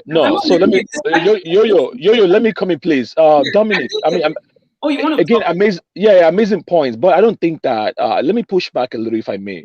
I don't think that's what we're doing. I may be wrong. Yo-Yo and Ella, please correct me if I'm wrong. I don't think that's what we're doing. So, and again, it appears we kind of veered off a little into relationships. So the whole point really of having conversations like this, it's about society at large. And then every society improves based on dialogue, based on constructive debate. There is no way we can move forward without having debates or conversations like this. So that's one. But if I may, guys, can I provide some solutions? I know we've talked about the problems a lot. So I think you have to. Yeah. I'll go after Toby. Okay. Oh, okay. So I was just going to say that, as we've identified some of the various areas of what we can, agreeably say toxic areas in our culture. By the way, it has to be said that a lot of amazing things about our culture, but what we're talking about today is the ones that are toxic. Admittedly toxic, that are not helping us, that are not helping it, but sometimes they've led to people have lost their minds, they have nervous breakdown, some people have even died, unfortunately. That's what we're talking about. So my first solution would be one, in the way boys are raised. I know somebody alluded to that earlier. So when boys are raised within the family, let them understand, let people who raise kids, let them understand that it doesn't matter if you have an extra leg between your legs, you are as normal as the girl. You're all the same. I went to school. Can you believe that I went to school with certain friends of mine who come from parts of Nigeria, who till today they still disinherit the girl child. Yeah. They disinherit the girl, meaning, if your parents bequeath you with some property or something, they will make sure you don't get it. Why? Just because you are a girl. So that I'm not going to mention the exact ethnic group. I don't want to be naming and shaming anyone publicly, but you guys know. I feel like I'm preaching to the choir because you guys know what I'm talking about. So that's one. Then number two, in the social space where there is mass influence in churches, in mosques, in just anywhere people gather and people go to listen and be influenced. The people who have the responsibility of influence, they should be careful with the dissemination of information. I am tired of seeing men always assuming the role of talking down to women. They're always telling women what women feel. They feel like they know better what women feel.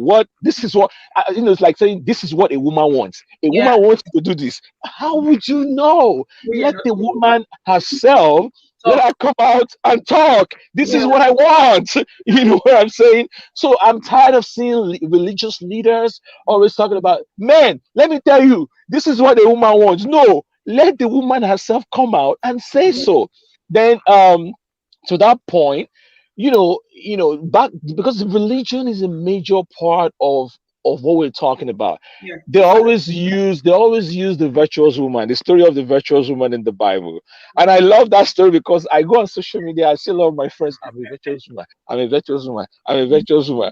Well, the word virtuous has come to mean just having high moral standards. But if you read the story itself, guys, this is a pathetic story.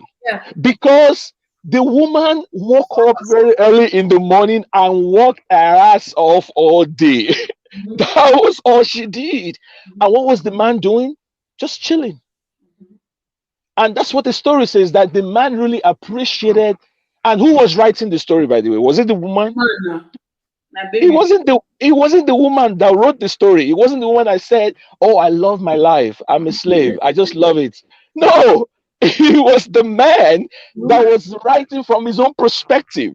So these are some of the things that need to change in our culture. Again, I'm going to back off, but I'm still here. I'm not leaving. But great conversation overall. Thank you, Toby. I think what I also wanted to add is I hear what Dominique is saying. I like how she also introduced the aspect of individuality in the culture as well. And that brings about critical thinking. So even if we're part of a culture, we should be able to think for ourselves. And when you have the gift, or you accept the gift of thinking for yourself, then even if you're a member of a culture and you see wrong is being done, you use your voice and you say no to that. So for example, there's a popular tribe, or maybe other tribes in Nigeria also do this, but maybe this particular tribe is just more loud about it, where maybe a man dies and automatically they accuse the wife of killing the husband. And the way of her vindicating herself is to drink the dead body water that they use to bathing the corpse. That's a toxic culture. So if we're talking about it today, and for some reason somebody shares this video to somebody who lost their husband, and they hear this and they say, "Oh, this is culture, but it's wrong. I'm not going to do this. I'm not going to watch somebody force this widow to do this. I'm a member of this community, but I will stand for good. Speak up. Yes, my forefathers might have practiced it. Yes, I might have gone through it, but I'm going to speak up against this toxicity. And the reason why we call it toxic is because it's not good. The harm it's harmful. It's very and harmful. it's also a very catchy word where if you use it in a sentence, people are either they are waking. So it's either they take it as a fight against them, then they come and realize that okay, what this person is saying, I hear and I can understand, and they start having those conversations with themselves, or they might be tight-knit and they don't want to hear anything about it. But the thing is that our conversations have aroused that awakening in them. Many people might watch this video today and might go home upset. That's fine. We're not here to bring you peace. I'm not a peace giver. You take your peace wherever you want to give it, but we have to talk about these things because we find out that, at least in my own country of Nigeria, there are many good people in Nigeria. Many. But the bad voices, the are too loud. is more than the good. And that's where leadership comes to be. On Adiola, I don't know if people watch her, Adiola Fauhen, she spoke about this great king of Iwara land, I think in Kogi State or something. On YouTube, He didn't want to be a king in his community. He used to be a world wrestler in Nigeria, relocated to New York, and he started driving the tour bus. He became a tour bus driver, right? His father died, came on to bury the father and the mother, and then the people wanted him to become king. The people wanted him to become king. He didn't want it. But because of the legacy his father has left, by creating schools, creating hospitals, different things in the community, they wanted the son to be king. And so this man said, okay, he will only be king if they allow him to also work in New York and at the same time, for some time, come back home to come and be with the community. He would use money that he raises and money from his salary to contribute to his community, to make more schools and also keep the ones that his father has created. He will keep them going. That's an example of a good leader that many of us don't know today. Thank you for Adiola. That's a good leader, but his voice is not being heard. And he always uplifts his wife and his children. Yeah, he has 10 children. He has 10 guys, a very, very good honors leader. His wife. And he's a part of culture. I mean, he's a king. How much of what culture can you be? Exactly. But if you don't praise leaders like this, that do the right thing, I find that in the African culture and in the world at large, we always focus on the bad, the negative, the bad. If you also look at our YouTube channel, some videos that we've done to uplift the African culture, especially Nigeria, you will see that the views are less than the ones that are more loud or will appear to be more negative.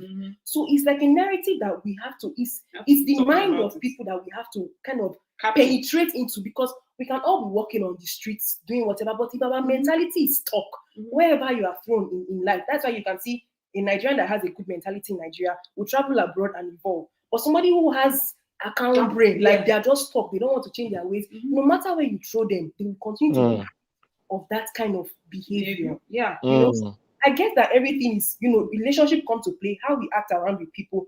People watch us, people are influenced by not only what we say, but what we do. Always about what we do. And that's also a good time, that also comes to play. But however, I believe that as human beings, we have the power to reach far, to influence beyond people that know us. For example, you and I on YouTube, we've never seen any of you, but we're all talking and we are making that change.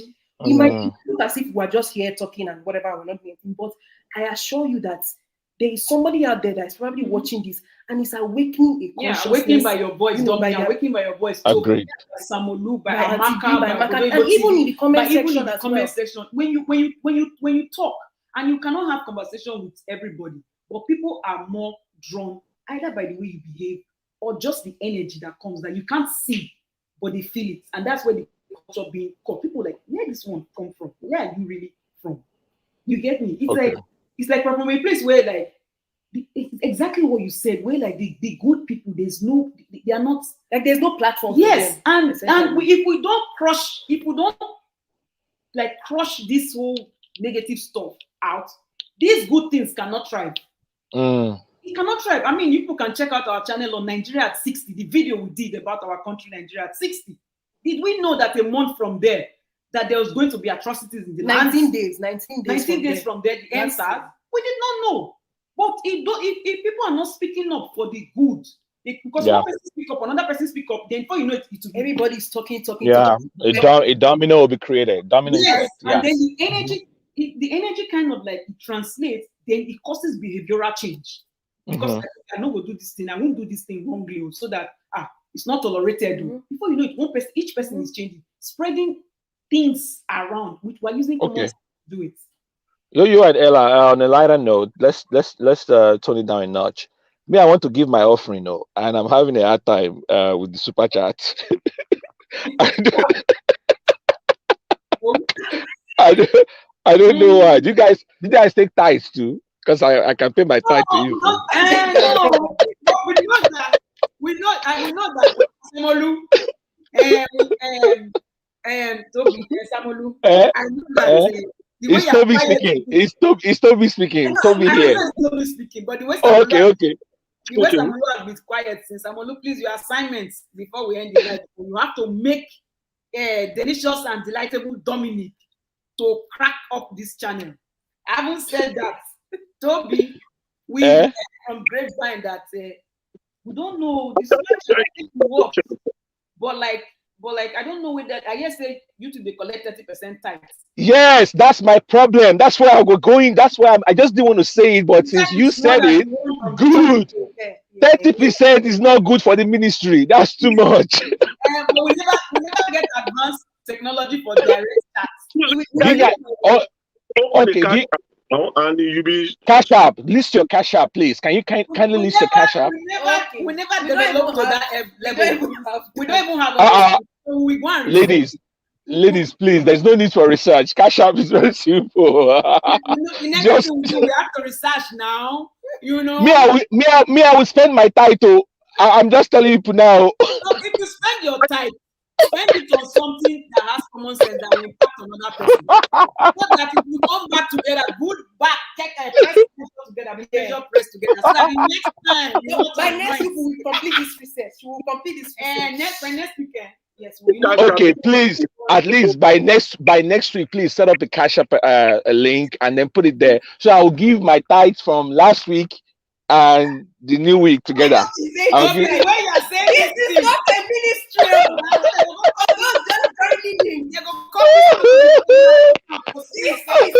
This is what they do to collect common sense. Please, this is not a ministry. No. Are you kidding me, guys? It is a ministry. It is a ministry. Okay. So okay. On a serious note, though, I was just trying to use. Is it because I'm laughing? Who is not serious? All right. Yes. Go to the African setting. Let's go to the African. Yeah, let's go to the lighter note. People need to laugh. This topic is I felt like the intensity was kind of rising a little bit. Yes. So I was trying let's bring it down a little. But seriously, I was trying to use the super chat and I've been struggling. So eventually I got a notification from my bank that they were the ones blocking it. Because so we'll do the assignment. Yeah, at least the Cash App will be, because everybody uses Cash Apps and I use Cash App all the time. So at least give us that optionality of Cash App. That way, if super chat, if you're struggling, we can use Cash App as well. Okay, so that's all I wanted to say. Okay, so we'll open it this week. No wahala. This assignment. Yeah. Oh, thank you all for liking the video. Thank you. On the I've been eating cabin biscuits small in this place. Well, on a lighter note, we have somebody in the house. I am that I am. It's not a yam, just a yam. I want Helen now. I am that I am. Unmute yourself. And we can hear you. We can hear you. I am that I am. I am. Are you there? I better chat them from behind the screen so that we go hear what you talk. Okay, we can hear you now. Good evening. Good evening. How are you? Good evening. Good evening. Can you hear us? Can you hear me? Yes, we can hear you. Where are you calling from? Okay. I've been. Where are you calling from? Yeah. I'm great. Okay, that's good. Where are you? You're welcome to the show. Where are you calling from? I've been listening to the conversation. It's Ghanaian. Yeah. It's saying. Can you hear me? Yeah, it's saying. Go on. I don't think she can hear you. Yeah. Let me chat in behind. Okay. Samolu, you can go ahead. Can I fire on? Yes, fire on. Are you doing Bright Prize Part 2? Is that what's happening? Samolu. we would talk. Bright Price Part 2. That's funny. Yeah. So we're moving on. I'm trying to list some of the research I've done. Those toxic culture. That was what I was before you came on. And initially, after the Bright Price, I was talking about the caste system in the eastern part of Nigeria. Yeah. I think it's limited to Nigeria. I think there are some other part of Africa where they still do some of these things. In Nigeria, I got to know about it. I think I watched it in the Nollywood in Nollywood movie in the past. But I used to think that it's something that has happened in the past until I was going on from work. I was in Nigeria then. I think that must have been 2008. So I was listening to a radio program we called Sharing Life Issues with Charles B. I remember that guy, Charles B. He's now late. So he was talking about the Osu and Osu caste system in the eastern part of Nigeria. So I said, I've watched this in on Nollywood movie. I didn't know it's still happening. So people were now calling in why they couldn't go on in marriage because of the caste system that still that they used to practice in the eastern part of Nigeria, which is still on today. As we're speaking now, they still practice it today. So I went further to read about it, and I realized that it's not only about Osu. There's another one called Ohu. Osu means somebody that has been dedicated to the gods. So family now have generations up to now. Those are the first generation of Igbos that left the eastern part of the Nigeria, but they've gone to other parts of Nigeria, come to Lagos or travel all over the world. And they're the ones that are even making so much money in businesses and all those stuff. So even though, despite that they are very rich, they're exposed, they've traveled wide because they are not accepted in their community. So when they still want to marry, their generation want to marry, they will go out and do some background check and say, oh, she's a child of Osu lineage. You can't marry him, or you can't marry her. So I begin to when I was listening, somebody called from, they were living abroad, you meet another Igbo girl, sister abroad, and you like the person, you fall in love, and they want to get married. And the family now say, oh, well, let us do some background check. And they begin to, and they do background check and realize, oh, it's in the lineage of Osu. No, you can't marry. If you marry, we are going to disown you. That is, one thing about the Osuka system is that whether you're male or female, if you marry, your children automatically become an Osu.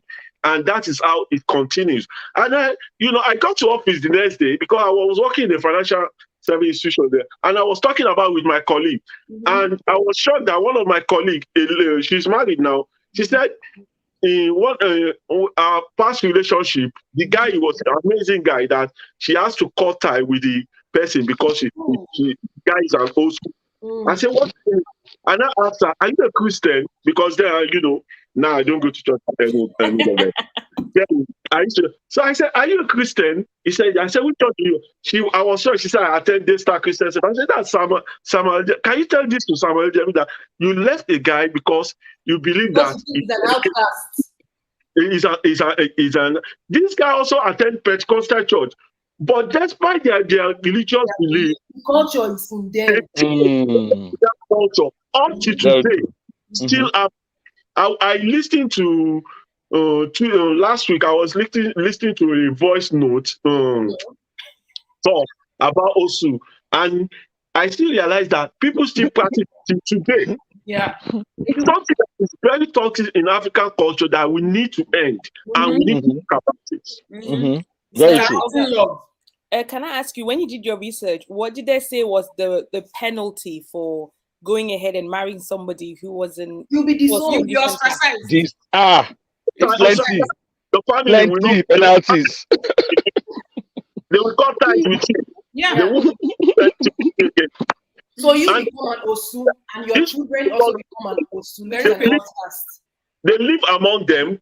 They do things together, but they never wanted to marry them. So a lot of them do go out to go and marry somebody from the west, from southeastern and western part of Nigeria or south who don't believe in this culture, who doesn't even know that it existed. So or marry each other, they marry within themselves. But other clan, they don't want to marry them because they believe that they have been dedicated to the gods and they pass it from the generation to generation, and they don't want. And initially, these also were not even allowed to go into politics.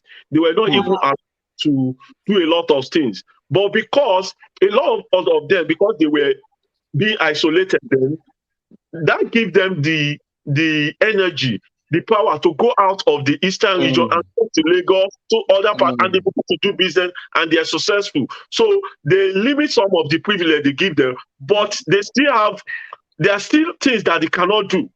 I'm sure somebody that is an who cannot be a governor in the eastern part of Nigeria. I'm sure somebody that is also cannot do some things. So you see, even with the high level of education, or even invisible hold, invisible chain that culture has with them. So it's a form of tribalism. No, it's not. It's not within the same tribe. Yeah, but even same tribe. It's within the same tribe. It's what I define as intra-tribalism. Intra. So it's happening within. Yeah, that's why I said it's a form of tribalism. So it's like a subset. Yes, subset. Yes. Perfect. Dominique. Yeah. I am that I am. Mr. Samolu, please. Oh, I am is here. I am. Can you hear us? You can. He's muted. Unmute your mic. I will have lost somebody from the east who is an Igbo to come and talk about this thing. We had somebody. We had our president, but she had to leave to be with her boys. So maybe next time we're talking about tribalism. I will have loved her to talk about it. See, I agree with everything is politics. Sorry. Can we, Dominic, if you don't mind, please, can we hear from I am? I don't know. I am is muted, but I don't. You have to. Yeah. We can't unmute. I think he's having connection issues. I think. I think yeah, I can hear you. Welcome to the show. Finally, how are you doing today? I'm doing great. Hey, nice to have you here. Where are you calling from? I'm Ghana. Akwaba. That's it. Let's go to Ghana. Let's go to Ghana. We have Ghana background. Yes. Etisain. Hey, you have a card here. You not to speak more because that's my limit. It's small that I speak. All right. Yeah, welcome to the show. We're glad to have you here. And we want to hear, we're talking about topic African culture. So since you are from Ghana, you can give us some examples of some cultures that you would like to, change. Who do you think came up with this culture? And just, you can join the gist in general. Yeah. I think in Ghana, the main issue, like one of the core, is the age difference. Ageism. Ghana Wi-Fi, please. Continue. Can you hear us? Samolu, I think Ghana Juju is attacking. No, hey. Dominic, they will drag you. Dominic wants to Dominic, when they go drag you for this platform, Dominic with reference. Now she's it's probably connection problem. Ghana. Divert attention to those things that she knows that I am always passionate about talking about. I'm just teasing you. The day of the day we come. I am like trying to avoid to talk about is religion.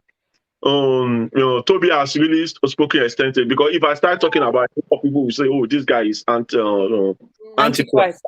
So I want to really talk about it to change. So, but you can still share whatever thoughts you have though. I mean, perhaps that was something we have left heard out. it so many times. Samolu knows he was baptized one day and he's never forgotten his sins. When we say he was baptized, he was baptized with a very strong fire that came from all directions. I was even begging him. I said, Samolu, you have to No, he was persistent. He was like, I have come to do my mission. Hi, Dominic. How are you? This is Amoti. Hello, Amoti. Hi. How are you? I'm good. Well, I'm good. Your Good to husband see you. represented your household very well today. He has common sense now. Amoti, you have something to contribute. Yes, guys. My husband has spoken on my behalf. It's sort of like it captured everything that I have in mind. So I left Nigeria when I was young. So I don't have that kind of. I'm a different breed. Sure, whatever. No, it's not me. I don't do stuff. I'm completely, I'm a rebel. I'm a rebel to African and Nigerian culture, religion, Auntie, and. How young are you talking about? Pardon me? How young? You mean teenage years or? Nigeria when I was 16, so as years ago. So my mindset is completely. They can't really relate as well. But you don't watch Hollywood movie. I sometimes. That's why I wanted to talk about everything is politics. I think she said something like, I think I'm assuming it's a woman actually, maybe it's a man. Sorry if you. So she mentioned about how the art plays a good role, and she asked whether you do film reviews, and I think that's a very, very good point. And let me put it there. Let the community see. Do you want to go or let me go? Let me go. Because when it's about Nollywood, let me go. Let's talk about the good things. I can fight. Nah. No. Can I say something? So I actually have a subscription. The French accent is coming again. Subscribe. You know what I mean. There's just some sounds I still struggle with. I actually have it for Ivoco TV. Yes. And for a time I had it for Ibaka TV and Konga TV. So Ivoco TV.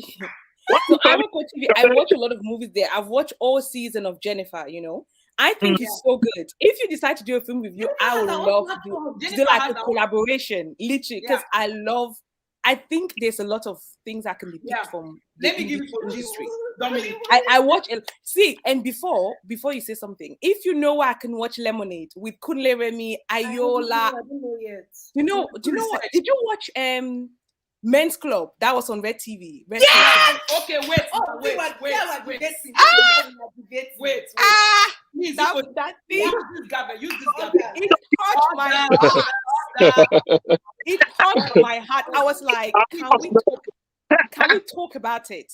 You know, when he said, you remember the part, I'm a forest, I'm not a tree. Do you remember that part? Dominic, look at it. I think we are changing topics, guys. For another day. But talk about Nollywood, how they bring some toxic information culture into generation people to the world. One of the things that in Nollywood that they do wrong is they try to portray some part of African culture wrongly. I recently started following one guy on YouTube. It's called Baba Yoba. He's into African culture, and I've learned a lot of things from him, which Nollywood portray in different light, and which want people to see African tradition culture as bad.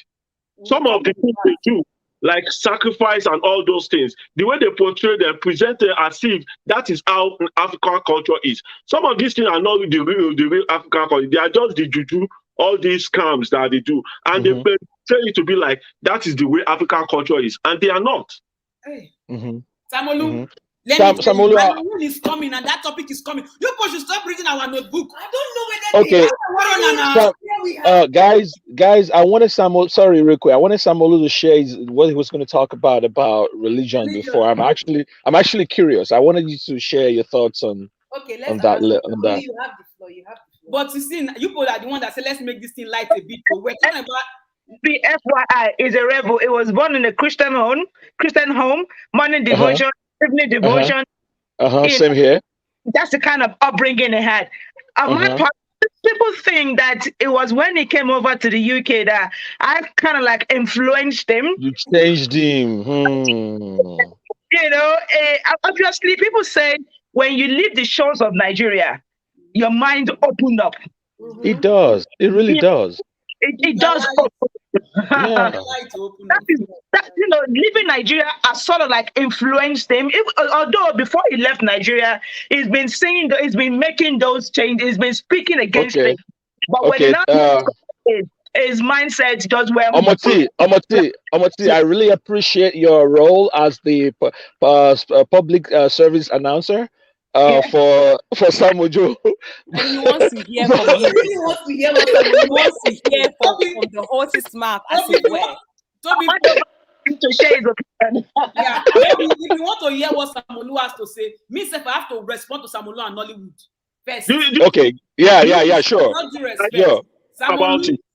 August, yeah, I know. August, I know we know, but Toby is very, very. He has it on his mind.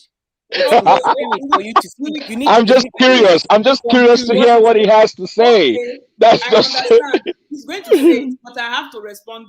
Please. Okay. Yeah, sure. Go ahead, Yo-Yo. Whenever Nollywood is called, my ear they fall out of my gilly, and my ear can stand, it can go up and down. The difference is that I just have cap on. Samolu, Nollywood is made up of a variety of movies. And one, where you they watch what Nollywood's entertainment industry is big because our culture is very diverse. Very, true. If you are watching, if anyone is watching Nollywood movies and you narrow it to either Yoruba wood or Hausa wood or Igbo or any tribal wood, then you will lose touch with the diversity of the Nigerian culture. That's very good. Yeah. If you want Nigerian movie that will give you headache, we have it to recommend. The one that will give you common sense, we usually 4 hours long. The one that you should not watch. The one that you should not watch, we have it. Your children, because no matter where we travel to in the abroad, I think I'm not yet a mother, but that's what I would do. My children have to know about the history of Nigeria and everything. And there's one man that has done that. The Journey of African Colony. It's on YouTube. It's on Netflix. Yeah, it's on Netflix. That's a good one. Another thing that is going to is happening now. There's a movie that will be coming out, I think, in November. November the 7th on Netflix. I don't know if it's. I don't know if it's the 7th or something. But I know it's in November. It's called Amina.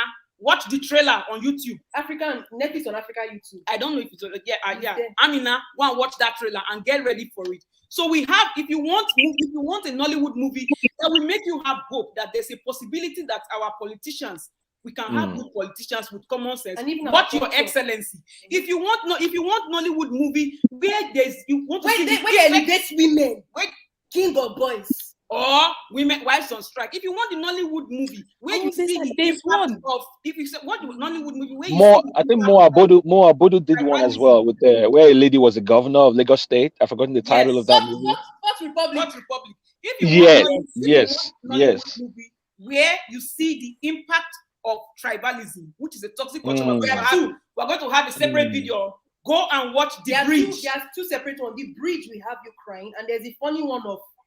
If you want Nollywood movie where you will see the impact of how mother-in-laws, Patience Ozokwo, go on YouTube and watch Yahoo Mama. Now, if you want Nollywood movie where you will see a lot of jokes and laughter, Akin Apopo is there, Chiwatalagu is there, Osofia is there. What is this man? Wait, Samuloko. What are you not talking about? So if you want Nollywood movies, it's okay. Right, you don't vex. You don't vex to. Hold me. I will lose myself. Drink that your yellow. What's that yellow orange drink you are drinking? Drink that one small. It's Fanta. Okay. No, but what you're saying is right in the sense when it comes to movies, there is such a big variety. Yeah. Of movies or different topics depending on what you want to talk about.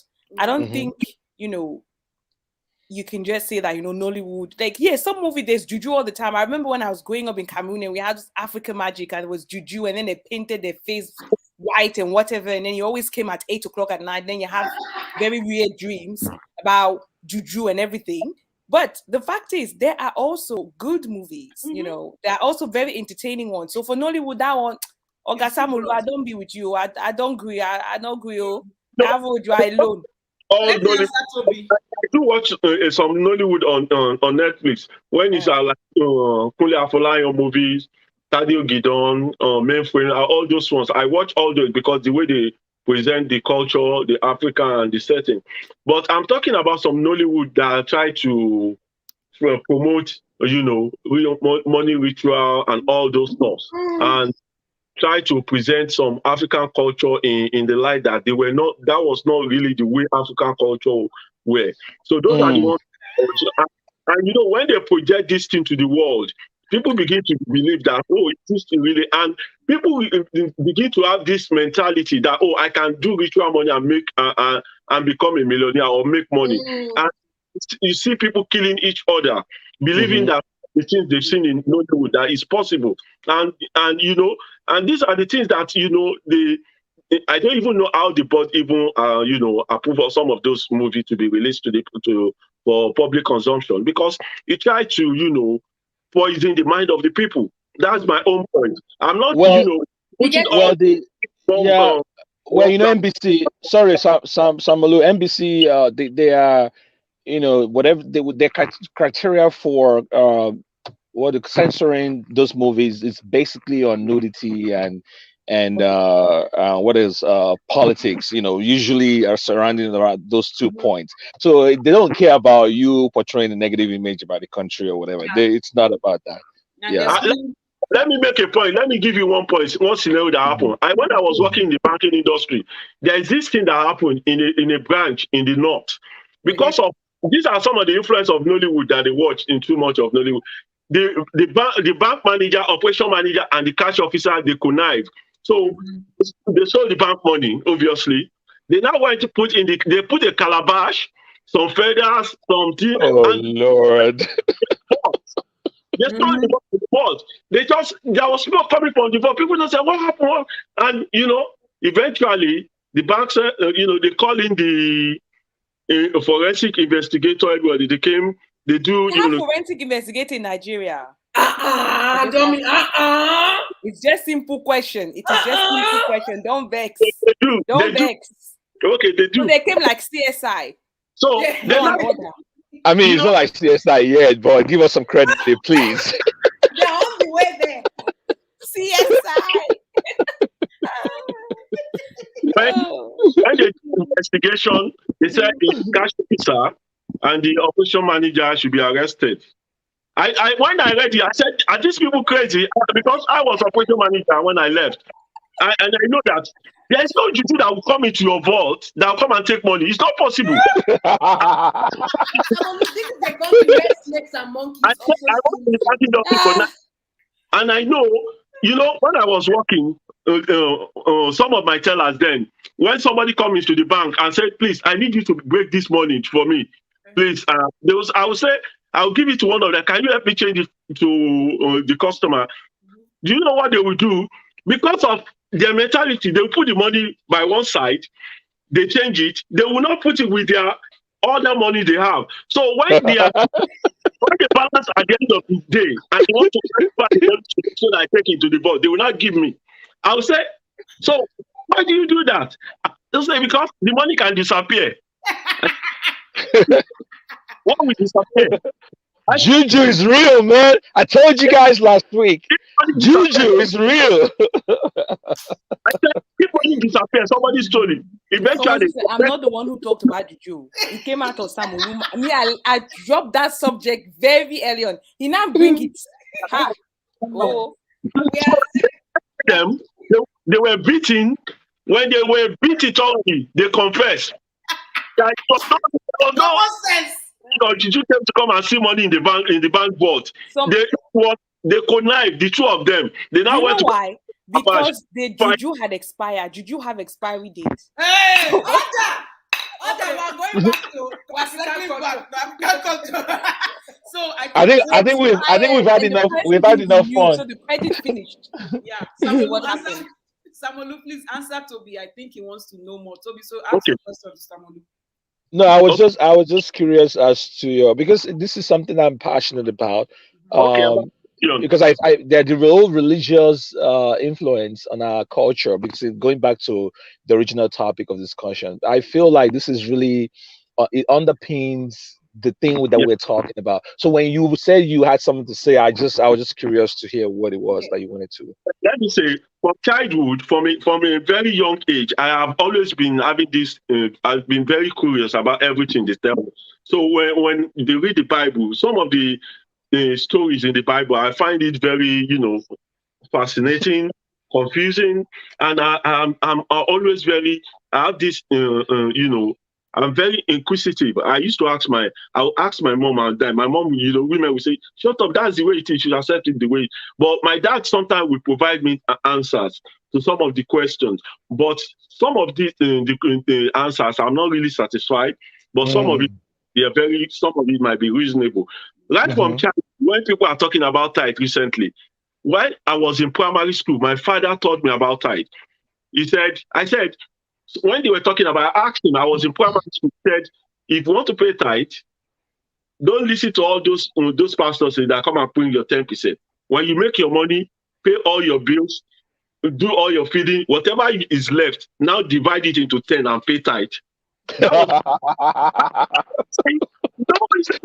that is funny as that is funny. That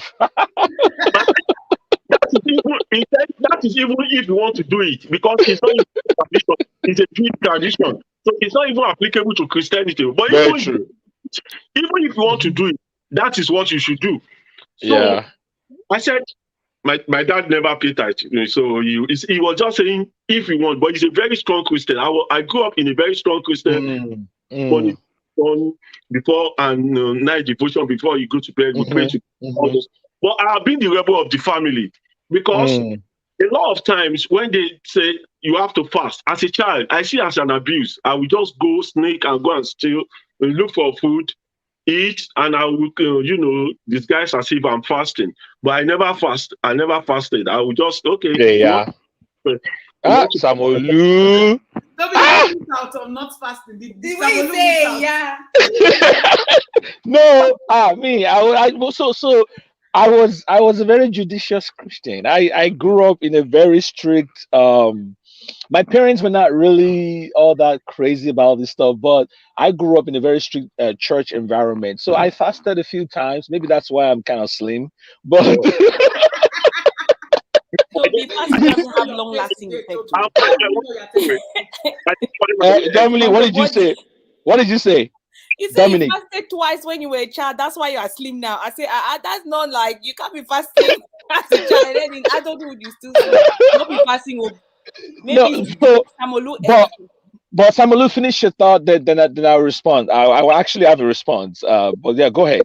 So over time, I now begin to, I changed my parents from the church I grew up to be, which was a bit, they were Pentecostal, but not this morning crazy Pentecostal church. So, and I begin to attend church like Winners, where they talk about prosperity, how you want to make. I would travel from then you pray to Otta every Sunday. You say, are you crazy? You are traveling. Otta is Ogun State and you Lagos. So you have to travel to church. I did all those stuff, do all this, some sacrificial. I did some of those things. But over time, and I begin to realize that, this thing is like a business, commercial ventures. And and I begin to withdraw. 2 years before Nigeria, I almost stopped going to church. I've shared about my experience here, whereby my wife lost her pregnancy, and they said because I was not paying tithe, and I said maybe the last time I will pay tithe. That was in 2011, and that was since then I've not even paid. Before that, the first started talking about it, I don't pay. So I stopped all those things, and I started stopping a lot of those church activities. Then I began to go and do some research and start reading. There are a lot of things that are so controversial about Christianity, and one of the things is about Bible being, toxic against women, being patriarchy is, because of the culture of that time. You can't. I begin to say, how do you want me to, begin to control my life with standards set in 2,000 years ago? Everything has changed. Only this has not changed. I think they're also good. I think Samolu. They've changed. Everything has changed. But this is the only thing we change. You keep referring to, according to the Bible, I have to do this. Samolu. I think this Bible. That's true. What you're saying it's making sense. However, it's the way people interpret it. It's not necessarily the Bible being toxic. No, I disagree with that. It is the interpretation. And just as there are like old wrong ways of doing things, there are also good stories, lesson stories. And remember, the Bible was also written by human beings like us. Exactly. So definitely they will have mistakes. So if somebody is saying that they're interpreting something to you, and it's not making sense. It's If it's your own book, you have to go and read for yourself and then have that whole decision making for yourself. The average Nigerian Christian will yeah, rely on what their spiritual leader has said instead of thinking for themselves in that situation. You know, and it's not everything in the book you collect anyway. True. I mean, so Samuel, go ahead. Yeah. So let me round up. So over that, I begin to do some research, and I read about the Council of Nicaea when the Bible was put together. That's it. And Constantine, that alone opened my mind. I said, "Oh my God!" So this is how everything started. This is, I don't want to. What is Council of Nicaea? What's that? So the Council of Nicaea, yeah. So, sorry, Samuel, let me jump in. So the Council of Nicaea it was a time. NICEA. So this guy Constantine, was a king, was a Roman king back in the day. Was brutal, just like the one before him, Nero, and it was a formative stage of Christianity. Okay. They were seen as a bunch of renegades at the time. Yeah. So they would move from place to place. It was the first law of persecution. The movement was just growing. So Constantine allegedly saw a vision, where he saw Jesus. He claimed that Jesus appeared to him, and kind of like the Paul Damascus on the road to Damascus story. Yeah. Exactly. So he came out of that vision, and then he became a Christian. So when he became a Christian, he formalized Christianity. He almost nationalized it, made it a national religion. And then he now basically declared that no more persecution, because back then, if anything bad happened, it was Christians that did it. Many of them were fed to lions. The Olympics that we have today, that was how it started back in the day. Yeah. They were feeding human beings to lions. They were using them as games. Anyway, so all of a sudden, an end was put to that. No more underground Christianity. You can now come out. You're free to practice Christianity. But then he went further. He now said, okay, we have a new religion. We are going to need a book. So he gathered all of the writings that were available at the time. Those writings were actually they were done in secret, and they were being passed. It was not a canon. It was not a book. It was just spiritual leaders, letters, that were hiding exactly all the way to Alexandria in Egypt, by the way, all the way to Ethiopia at the time, the Coptic Christians in Egypt and the early Christians in Ethiopia. Anyways, so they had a conference. And then it was at that conference, that council, that they decided the doctrines of today that we believe. The whole of thing about the Godhead, the Trinity, the supremacy of Jesus. Was Jesus man? Was he God? Was he God and man? And then they decided on what books that would make the final call. It was an intense debate. One side lost, one side won. The side that won is the one we have today. Exactly. Wow. Knowledge is power. Wow. Hey, let's something quickly. So the challenge that is going to have, because there are some other books like if you go into Catholicism, we have the book of Tobit, we have the book of Esther. There are other books that didn't make it into the. In fact, by the way, guys, it gets brutal. The side that did not win at the debate, guess what happened to them? Did they kill them? Yeah, you guessed right. Ella. They were killed. Because I also know that there became a time, or like the Dark Ages, whereby couldn't also practice, anything that was outside of. Oh yeah, so it was more of a political thing. In fact, then you now fast forward to when the Protestant Reformation happened, where England broke away from Rome. So the Catholic Church plays a major role, continued that whole movement, controlled the Pope was running the show, man, from all over, politically, spiritually. So there came Henry VIII. Henry was going to marry some chick that he found, but the chick was already a divorcee. And then the Pope said, no, Henry, you cannot marry this chick because she's already divorced. Because the church back then, they were against divorcees. You couldn't do anything in the church. It was not allowed. So Henry said, I love her. I'm going to marry her. The Pope said, can you imagine the Pope in Rome controlling the King of England? Henry had, anyways, Toby, but Henry actually he wanted to divorce his first wife. That's why. Because she couldn't give it wasn't that he wanted to marry a Yes, he wanted to divorce his first wife and to marry marry another woman he wanted.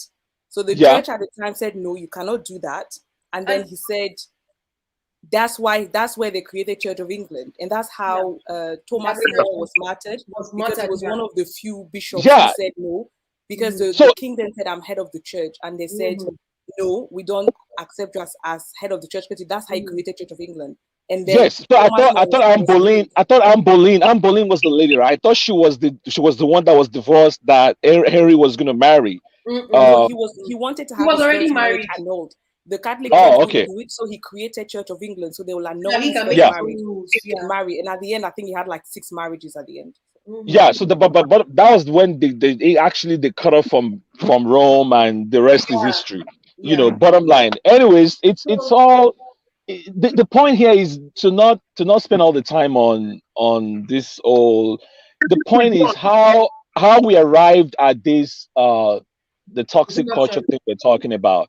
You know, we now use the writings of people who lived at a different era, and then when we read those writings today, we don't actually try to put them in the context of today, and that is a problem I think that we're having. You know, so you can still be a Christian, you can still practice your faith, you can still read the Bible, but when you do, read it in context.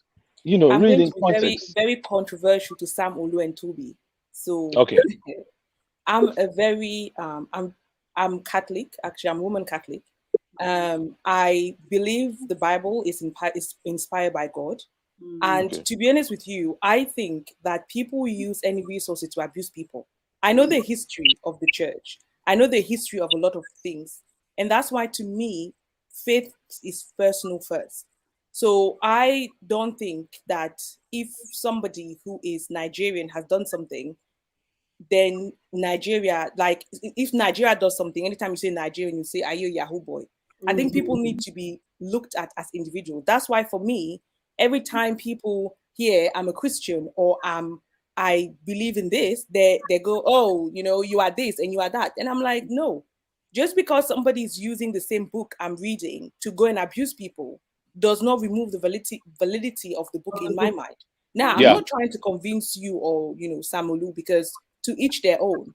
But I think, to me, I still believe I had a lot of reason to believe in my faith, because a lot of things have happened to me. And I don't think there is one or the other, like we said last time with the vice president was here.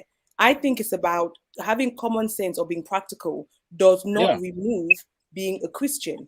And like I said, to me, it's not about whether, you know, God exists to other people. I know his will for me. I have, you know, I believe in God. I believe in Jesus Christ. I believe in the Holy Trinity. I believe in all of those things. And I think that me believing in that doesn't stop me from seeing something which is abusive and saying this is wrong. Yeah, this very is true. Absolutely wrong. And I think that we also have to look at the disposition of our own heart when we approach something. Because if I want to abuse, let's say, common sister, I'm going to look for every means to abuse them. I might become, you know, colorist. I might become racist. I might become anti-Christian. I might become anti-Nigerian. I can do anything because I want to attack them. So I need to find the vulnerability that they have and then go for that. The reason why people use religion back home to suppress people is because, for example, in my culture, before we were colonized, we already believed in the afterlife. We already believe in things like intercession of the saints. Culturally, if you go into my culture, people already believe in that. But the reason why, you know, because people were giving fear to people, okay? People were being told things that were wrong. They were being told to do a lot of things that were not comfortable with. And then, obviously, you know, people were armed.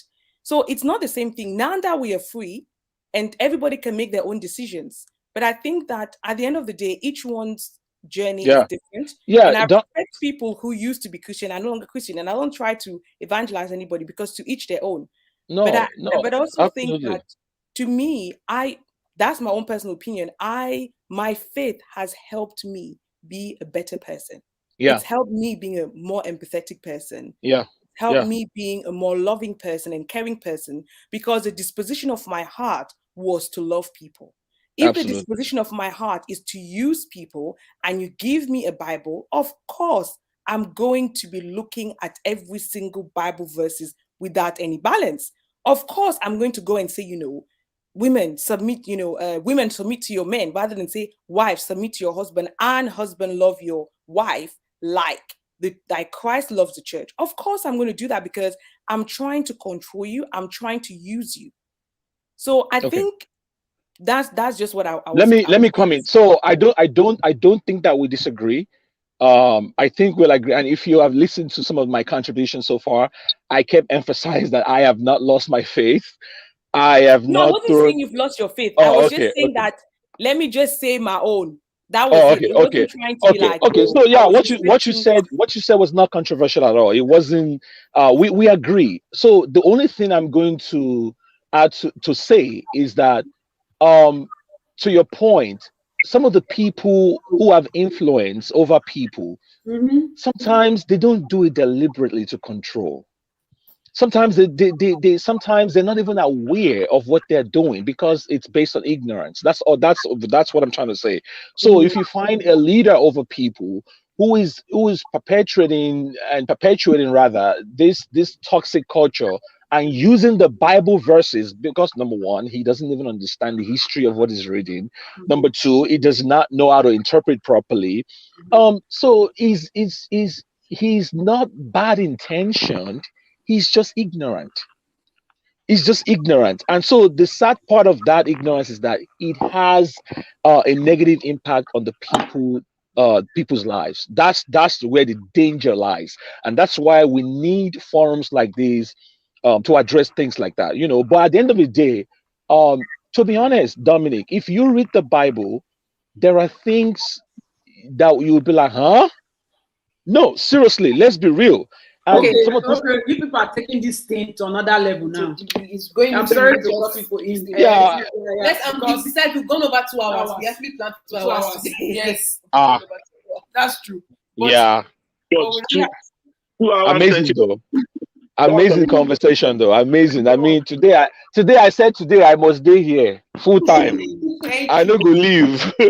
And it's been fun. It's been fun for real.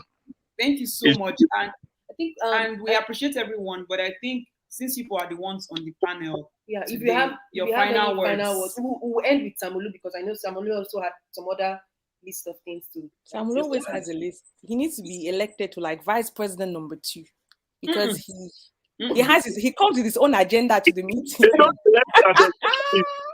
Disappoint. So don't make me an executive. Toby, where did you go? Toby, you are supposed to come and give your final say. So please come put the link there. Okay. Yeah. Come back in, and because we are concluding now, and we need you people's final. What is the way? The final conclusion is, what is the way forward so that the good culture can prevail? In summary, what is the way forward that we as a people can do to make the good Sorry guys, I got disconnected, but yeah, go ahead. So we're saying that we would like each and every one of you to conclude in your own opinion. What are some of the good cultures that has to prevail so that this negative or toxic one can be, I don't know, in my dreams, I want them to be washed away. What's the way forward? Like the sins of the fathers. Yes. What's the way forward for us as a people, regardless of where we find ourselves in the society, whether in our home country or living outside our home country? What's the way forward? So, who's going first? You can. Well, anyone can go. For me, let me just say this real quick. I think I highlighted some of the points before in terms of solutions, things we can do differently. Yes. It's all about change of mindset. So when I was in Nigeria, I remember, and the reason I think I personally emphasized religion on this conversation is because it is one of the major areas you know, that people that is responsible for what we're talking about today, and we cannot overemphasize that. So that's why it's you're gonna need more than one show to tackle that, We'll have you know. Yeah, you know, but having said that, um I think so. When I was in Nigeria, we went to church almost 3-4 times a week. You know, that was the system over there. And when you are in that world, you don't even realize what you're doing. You know, because there is a sort of a systemic influence. But once you step out of it, you realize, and then there was this arrogance that Christianity, our version of Christianity, imposes on you. Our way is the only way. Our way is the best. Others are lost. Others are doomed. They are going to hell. All those kind of things. You believe that and you buy that, and then you step out of the country. You realize that wait, God is there are certain things in other cultures who don't even believe in any God, and they are doing well. You know, the economy is thriving, they're doing great. So how come, you know, with all the prayer, with all the fasting, with all the holding on to ancestral practices, we're still not making progress as a society? Perhaps there is something we're getting wrong. So what So should we do? so I mean, to my previous point, number one, I think it goes back to the family unit. It goes back to how we value children of all sexes, you know, both male and female. You know, don't make one child feel less important. Don't make them feel like, okay, I'm just gonna waste my money on you. Then eventually you're gonna move on and get married. You know, no, let's stop that. Let's stop, you know, depreciating the value of the girl child. Number one. Then number two, to the second point I made earlier was that for those who are in the position of leadership, they really have to be careful the way they say what they say, because oftentimes the people who are involved in this behavior, you would find them, they're quoting somebody that they hold dear. They're quoting their community leader. They're quoting their spiritual father. They're quoting, you know, somebody that is in a place of authority over them. They're always saying, "Oh, this person said this. This person said that."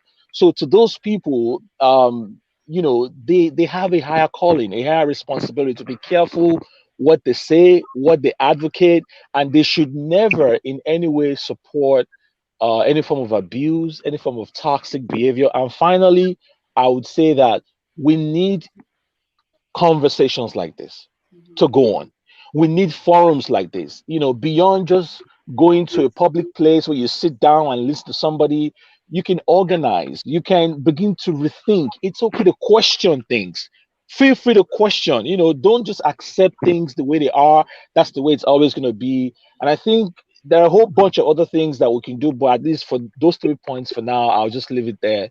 Overall, hopefully we can begin to see some changes eventually as we progress. Yeah, I'll leave it there for now, guys. It's been great. Thank you so much, Toby. We appreciate you and your time.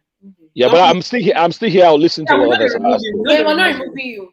Oh, okay. So Dominic, what's your conclusion? That we have look tired.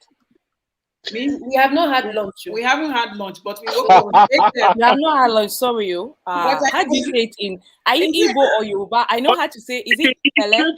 Taking all sorts of things. Sitting down. Are you Yoruba? These are small chops. These are not. No, we're not Yoruba. But the thing is that. Sorry. I don't know how to say sorry in Igbo. I don't know. I learned all this. It's fine. The thing is that these words from movies. To sit down for long. So I'm going to put a parenthesis. Common sense, sister. If you decide to do film review for Nollywood, please think of me because I'm very interested. So I'm just going to say that. How can we get better? So for me, I believe that I'm going to say what I did for myself. Some people might find it useful, some people may not. It's okay. Just speak your truth. So for me, I think one of the first steps was to get therapy, to go and see a psychologist or psychotherapist to talk through certain things, because there are certain things which I had accepted as normal, but that was unhealthy for me. I don't want to argue about what is normal and what is not. To me, it's about what is healthy for me and what is not. So I had to go there and find it, because there's a sense of guilt that comes from that comes from when you are starting to unlearn certain things which are not helping you. You feel guilty because you feel like you're betraying all you've known, and it's good to go through that with a professional. I always question things, especially when things are not working the way I want. So don't be afraid of questioning things. But just because we all question things, don't mean we're going to come up to the same outcome or to the same endpoint, because we all have different healthy manners.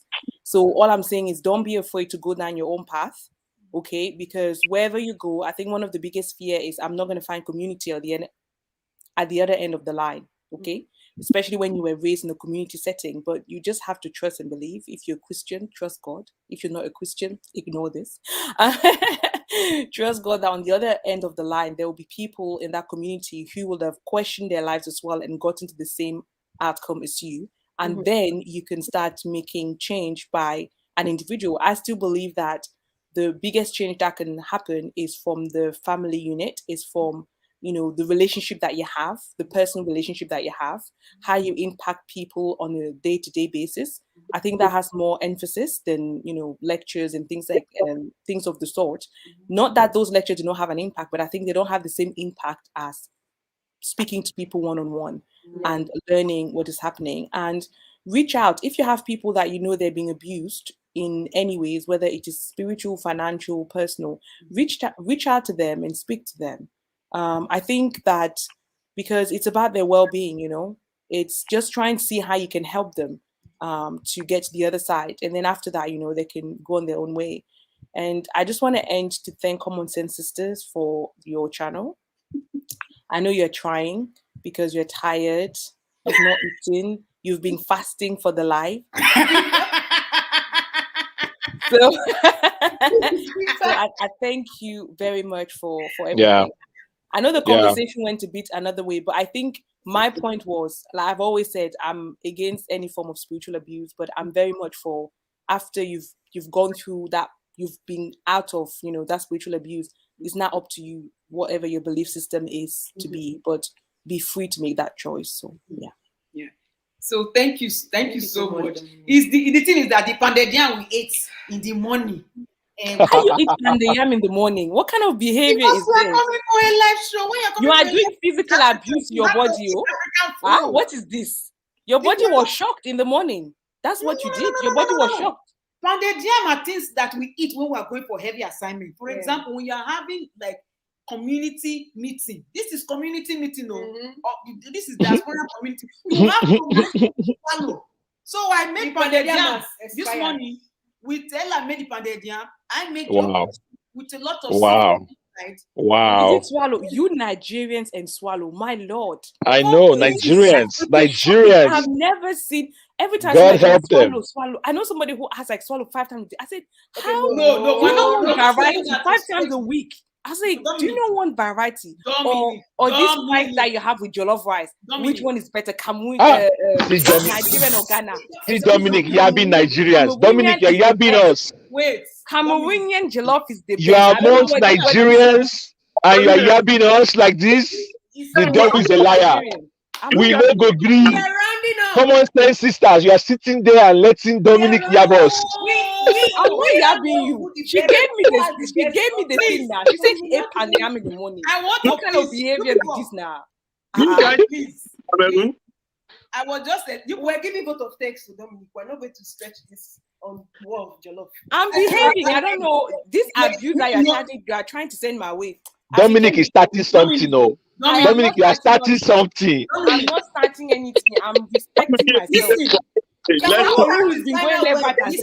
did not join from the beginning. Remember, you came late to the meeting. You are supposed to be fined for this meeting. I agree. I was just Ella, hit the gaggle on that point. I was here from the beginning, my people. I was observing. I was being polite now. Now you use your mouth say you're not coming. Yes, I said I didn't click on the link early now. I didn't click in the beginning. Okay, no. I'm unlike some Nigerians on the panel. I'm quite well behaved. Hey, this girl is looking for my trouble. Dominic, off your mic. This girl is looking for our trouble. Are you guys? I'm saying, it's not me. It's the juju, please. That's me. Samolu. We say we're ending. Samolu, say something now. Samolu, say something now before I say something. Don't worry, that will be the topic for another day. Let me just round up. Samolu, do Bright Pride Part 3. We're going to do that later. So, from my own point of view, I think some of this toxic culture they spread because of the social acceptance. And how do we fight it? Is, we need to talk about it like we're doing today.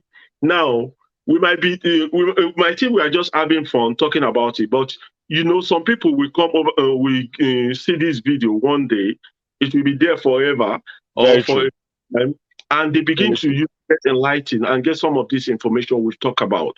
Need to spread the word on social media, talk about it. It is like I was saying that each time I make comment about bride price on that, you see some women coming to attack me, but there are some that still agree with me. Recently there was this lady that a feminist that got married recently, and she said she did her wedding based on what all her principles she stand for. Good if she finds somebody that believes in what she believes in about feminism. Although Nigerian the type of feminism, they bastardize it, but in true form of feminism, you're talking about equality for men and women. And she said she's from Igbo origin, and because she wants to make herself an example for others to follow. There are some other girls that don't have that boldness. They don't have that, they don't have that boldness to face their elder and say, no, I'm not going to put on sale in form of what you call bride price. And he said, and from what she put on Facebook, I said, I had a fantastic wedding. All these things like, bride price, this, that were taken out. We only exchange gift, and they still maintain the culture, but they took out those things that she doesn't agree with in the culture. She took it out. That no man is going to be, come and buy me like a furniture or something. So she, having done that and putting it out there on social media, a lot of people will build courage. Some lady, a lot of girls, you will look up to her and say, no, this is what I want for myself. So she has set an example. So it's because she has created that she has changed the narrative. You get it? That is what I'm saying. Another thing I want to talk about is that in order to end these things, we have scholars that professors in institutions that focus on African studies, focus on culture and all those stuff. We have Yoruba language. When I was in university, we have a department of Yoruba language, department of African studies. When these people that can come up with, come on with a symposium, a workshop where people will come and brainstorm ideas on cultures, and we need to document those things, the things that we want that will be acceptable. When they put all these things in document, present it to the National Assembly, present it to our traditional leader. This and this should be taken out from our culture. Don't let it pass it on to our next generation. If all put in a document as, this is what all of us has agreed that will be part of our culture going forward, you realize that a lot of these things will not be passed to next generation, because culture is about passing, this behavior from one generation to another. That is it. And finally, about is challenging the culture. You've been saying finally for the last 5 minutes. Dominic, Dominic, I will enter this video now. Come on and arrest you there. Please continue. Dominic, you cannot interrupt this conclusion of anybody. Nobody interrupted you. I'll be quick. Samolu, carry go. Go ahead. Omoti says she will be quick. Finally, we need to challenge some of this toxic thing in our culture through the court system. I want to make a reference to in Igbo land. In Igbo land, women were not allowed to inherit lands. They were not allowed to buy land. There was this lady that took the case to court, and she took it to Supreme Court level, and she won. And the Nigerian constitution was, whether you have a culture or not, but the constitution supersedes anything. Yes. So the Nigerian constitution was interpreted that she has the right to own her father's property. She has the right to buy land, to own land. And that was how it was interpreted. And tomorrow, if anybody is stopping any girl child or any female in the eastern part of Nigeria and say you can't own a land because you're a female, it's not going to happen because the constitution has to be Supreme Court has it, and that's the reference point. So we need to challenge this thing through the legal system. By doing that, you have created a pathway for next generation coming behind you, and that is we are making society to be better for our next generation. Thank you. Thank you. Amen. I totally enjoyed it. I totally enjoyed it. You see this jollof. This conclusion. Why are you abusing me now? I'm saying I enjoyed the contribution now. Dominic, your damage control is not going to work. It's not going to work. You cannot oppress me like people are oppressing Bakassi. Please. We know that we have the best jollof rice. Even when we have you tasted Cameroonian jollof rice? I'm in the middle. Have you tasted it? Me, I want to hear Common Sense Sisters' conclusion on this matter. High level anointing. You see, before I leave, I want to hear Common Sense Sisters' conclusion on top of this matter. So which of the matter are you talking about? The video matter or the jollof matter? The jollof. Leave jollof. Is that one an issue? Leave jollof alone. We're talking about the toxic team with the talk. We're talking jollof rice. Cameroon is putting out. Who dashed Cameroon jollof rice? Cameroon does not need to be dashed, my friend. We do not need to be dashed. We're in different class of. I will remove my gele. Uncle, respect yourself. If you had camera. Uncle. Dominic, today is not the day for that battle. Okay. Let's finish one battle. Ella and Yo-Yo, please. Me, I want to hear your conclusion on top of this matter. The whole story so far. Yeah. To go first.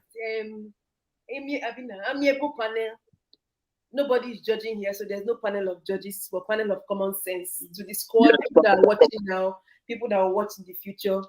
To our co-debaters and the accurate timekeeper and the people that are... Did you used to debate in high school? Which are all these? They are very, very... I want to thank you all so much. Not to convince you and not to confuse you.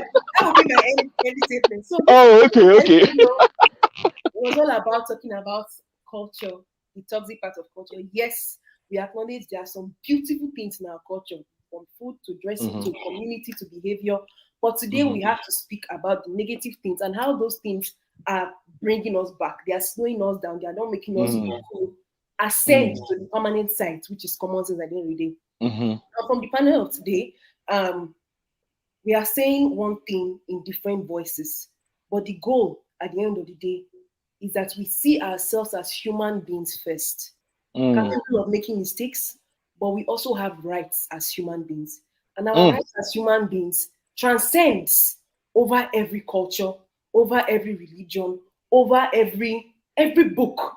We must see ourselves as human beings. And once you're able to see and respect that other person, regardless of gender, regardless of age, then the world not only becomes a better place for us, but for everybody at large.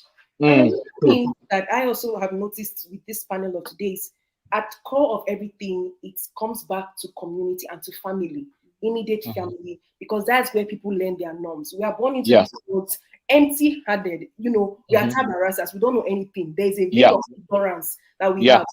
When we grow, is what our mom tells us, what our dad tells us, what your spiritual leader tells you. That's when you get to see the world through other people's existence. But it's time as Africans for us to carve our own identity, look inwardly, look at ourselves and say, what I'm doing to my neighbor is not nice. We have to treat people the way they want to be treated, because some people don't want to be treated how you want to be treated. We have to know what communication means, and not only just communication, but effective communication, which also is backed up with effective listening. You cannot be a selective listener. You have to hear people out. And also, people have to also hear you out because there has to be a balance. So when it comes to culture, let's always remember to keep the good aspect of the culture, keep it thriving, and pass it across to different generations, even the ones that are yet unborn. Let us preserve the ones that are good for us, but let us address the ones that are toxic and that's it holding us backward. Well, I hope I've been able to convince you. I don't even care if I've been able to in fact, you don't convince me. And then you now went sideways. We're almost at 3 hours. We're almost at 3 hours. I'm looking at Yo, over to you. No, we are not there yet. You said we are almost. We're not rich now. So we need to conclude at Madam Kofo, over to with the gele. Over to you. I will conclude by saying that I appreciate you all. I appreciate you for your time. We love it too. Comments. I appreciate you for the laughter. I appreciate you for the seriousness. I appreciate you for challenging people in the comment section. I appreciate you for addressing topics. I appreciate you for not allowing our emotions override our common sense, our opinion on this panel and this platform. Having said that, my conclusion would be culture is who you are. Whatever you do, culture is action. Culture is caught. Culture is felt. Culture is seen. Culture has to be talked about, but it's more effective when it is seen. How do I mean? For example, we are living in the diaspora. We are living in Canada. How do I behave to people? It's a reflection of my culture. Am I kind to people? When I see where people are being taken advantage of, do I speak up?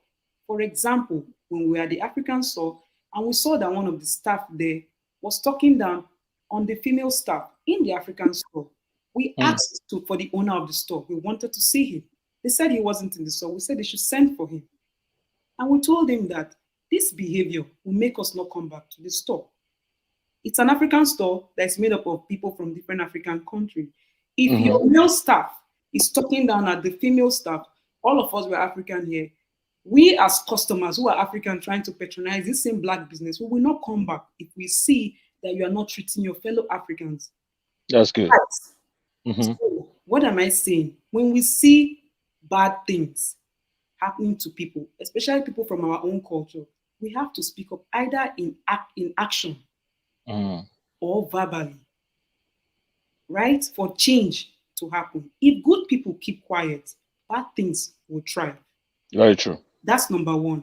Wherever we go in life as human beings in different parts of the world, we are all from somewhere. We all have our different ancestral roots, whether in our place of work, in our place of worship, wherever we shop. Whatever you do, people will say, this person is a Cameroonian. Wow, looks like a Cameroonian. They're really nice, just because Dominic. Always amazing. Always fantastic. You don't do, I beg. Look at Toby. This guy is very good at this thing. You know, his ethics, his manner, his way he does things. You know, the way he talks about his culture, the way he just portrays it. I'm curious about this Nigerian culture. Yeah. Look at Samolu. Wow, the way he analyzes things, the way he has done his research. Wow, you know, as an African, I never really think of this thing. Because of this thing that Samolu has talked about, I will learn to think for myself. And how will I learn to think for myself? I will do research. I will be able to look at things that are bad and how I can correct them and all that. We have learned our voices. That's how we are changing it. That's how we are evolving it. One person, each day, each moment at a time, differently, diversely, but all together, we are bringing it back where we are getting rid of this toxic part so that the good part of our culture can thrive with common sense. Thank you very much, everybody. Woo! Listen, guys, you and Ella. Like our homeboy Davido said, OBO, one time 3 bosa for the 2 person way born you. That's all I will say. That's all I'm going to say. Nothing more, nothing less. Now don't try well. God bless you guys for the good work you're doing. All right. Bye. All right. See you guys later. Bye. Thank you. Thank you so much. Oh my. Okay. I think we've come to the end of 3 hours. Oh my goodness. We said we were going to do only 2 hours, but as you can see, everywhere choke. The plan is willing, but the panel is the spirit of the panel must thrive. Yeah. There's no limitation on how long a live can go on YouTube. But when people are in the spirit to talk, we have to allow them. Yeah, we have to listen. Yes. So for those of you that will watch it playback, well, we hope that you will have a good time. We hope that you will leave your thoughts in the comment section. Even those of you that were live today, you can also leave your comments in the comment section. When you leave your comments in the comment section, it's not the Common Sense Sisters you are leaving it for. People will come and read. People will come and continue learn. the conversations from there. Yes, it's a reflection of your common sense. It's a reflection of who you are. Together, we are all contributing and trying to make common sense that will promote our African culture. Yes. So thank you very much for coming. For those of you who joined late, these are some of our squad.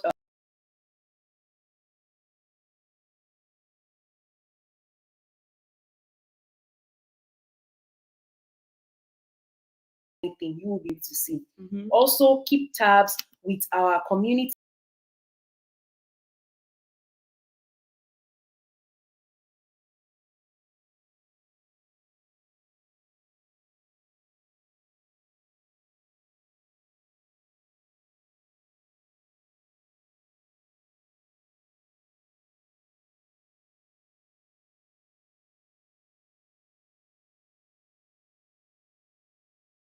I think we had a very, very wonderful time today. We're going to my lips. So thank you for coming. And together we say, we will see you next week around the same time, 2 p.m. Toronto time. And we will upload the topic by next week ahead of time for more research. Till we see you all next time. Remain your ever-loving Common Sense Sisters. May common sense never depart from you. Bye. Bye, everybody. Bye, Toby. Bye, Lucy. Rose. Bye. Bye, Bye, everybody. Thank you.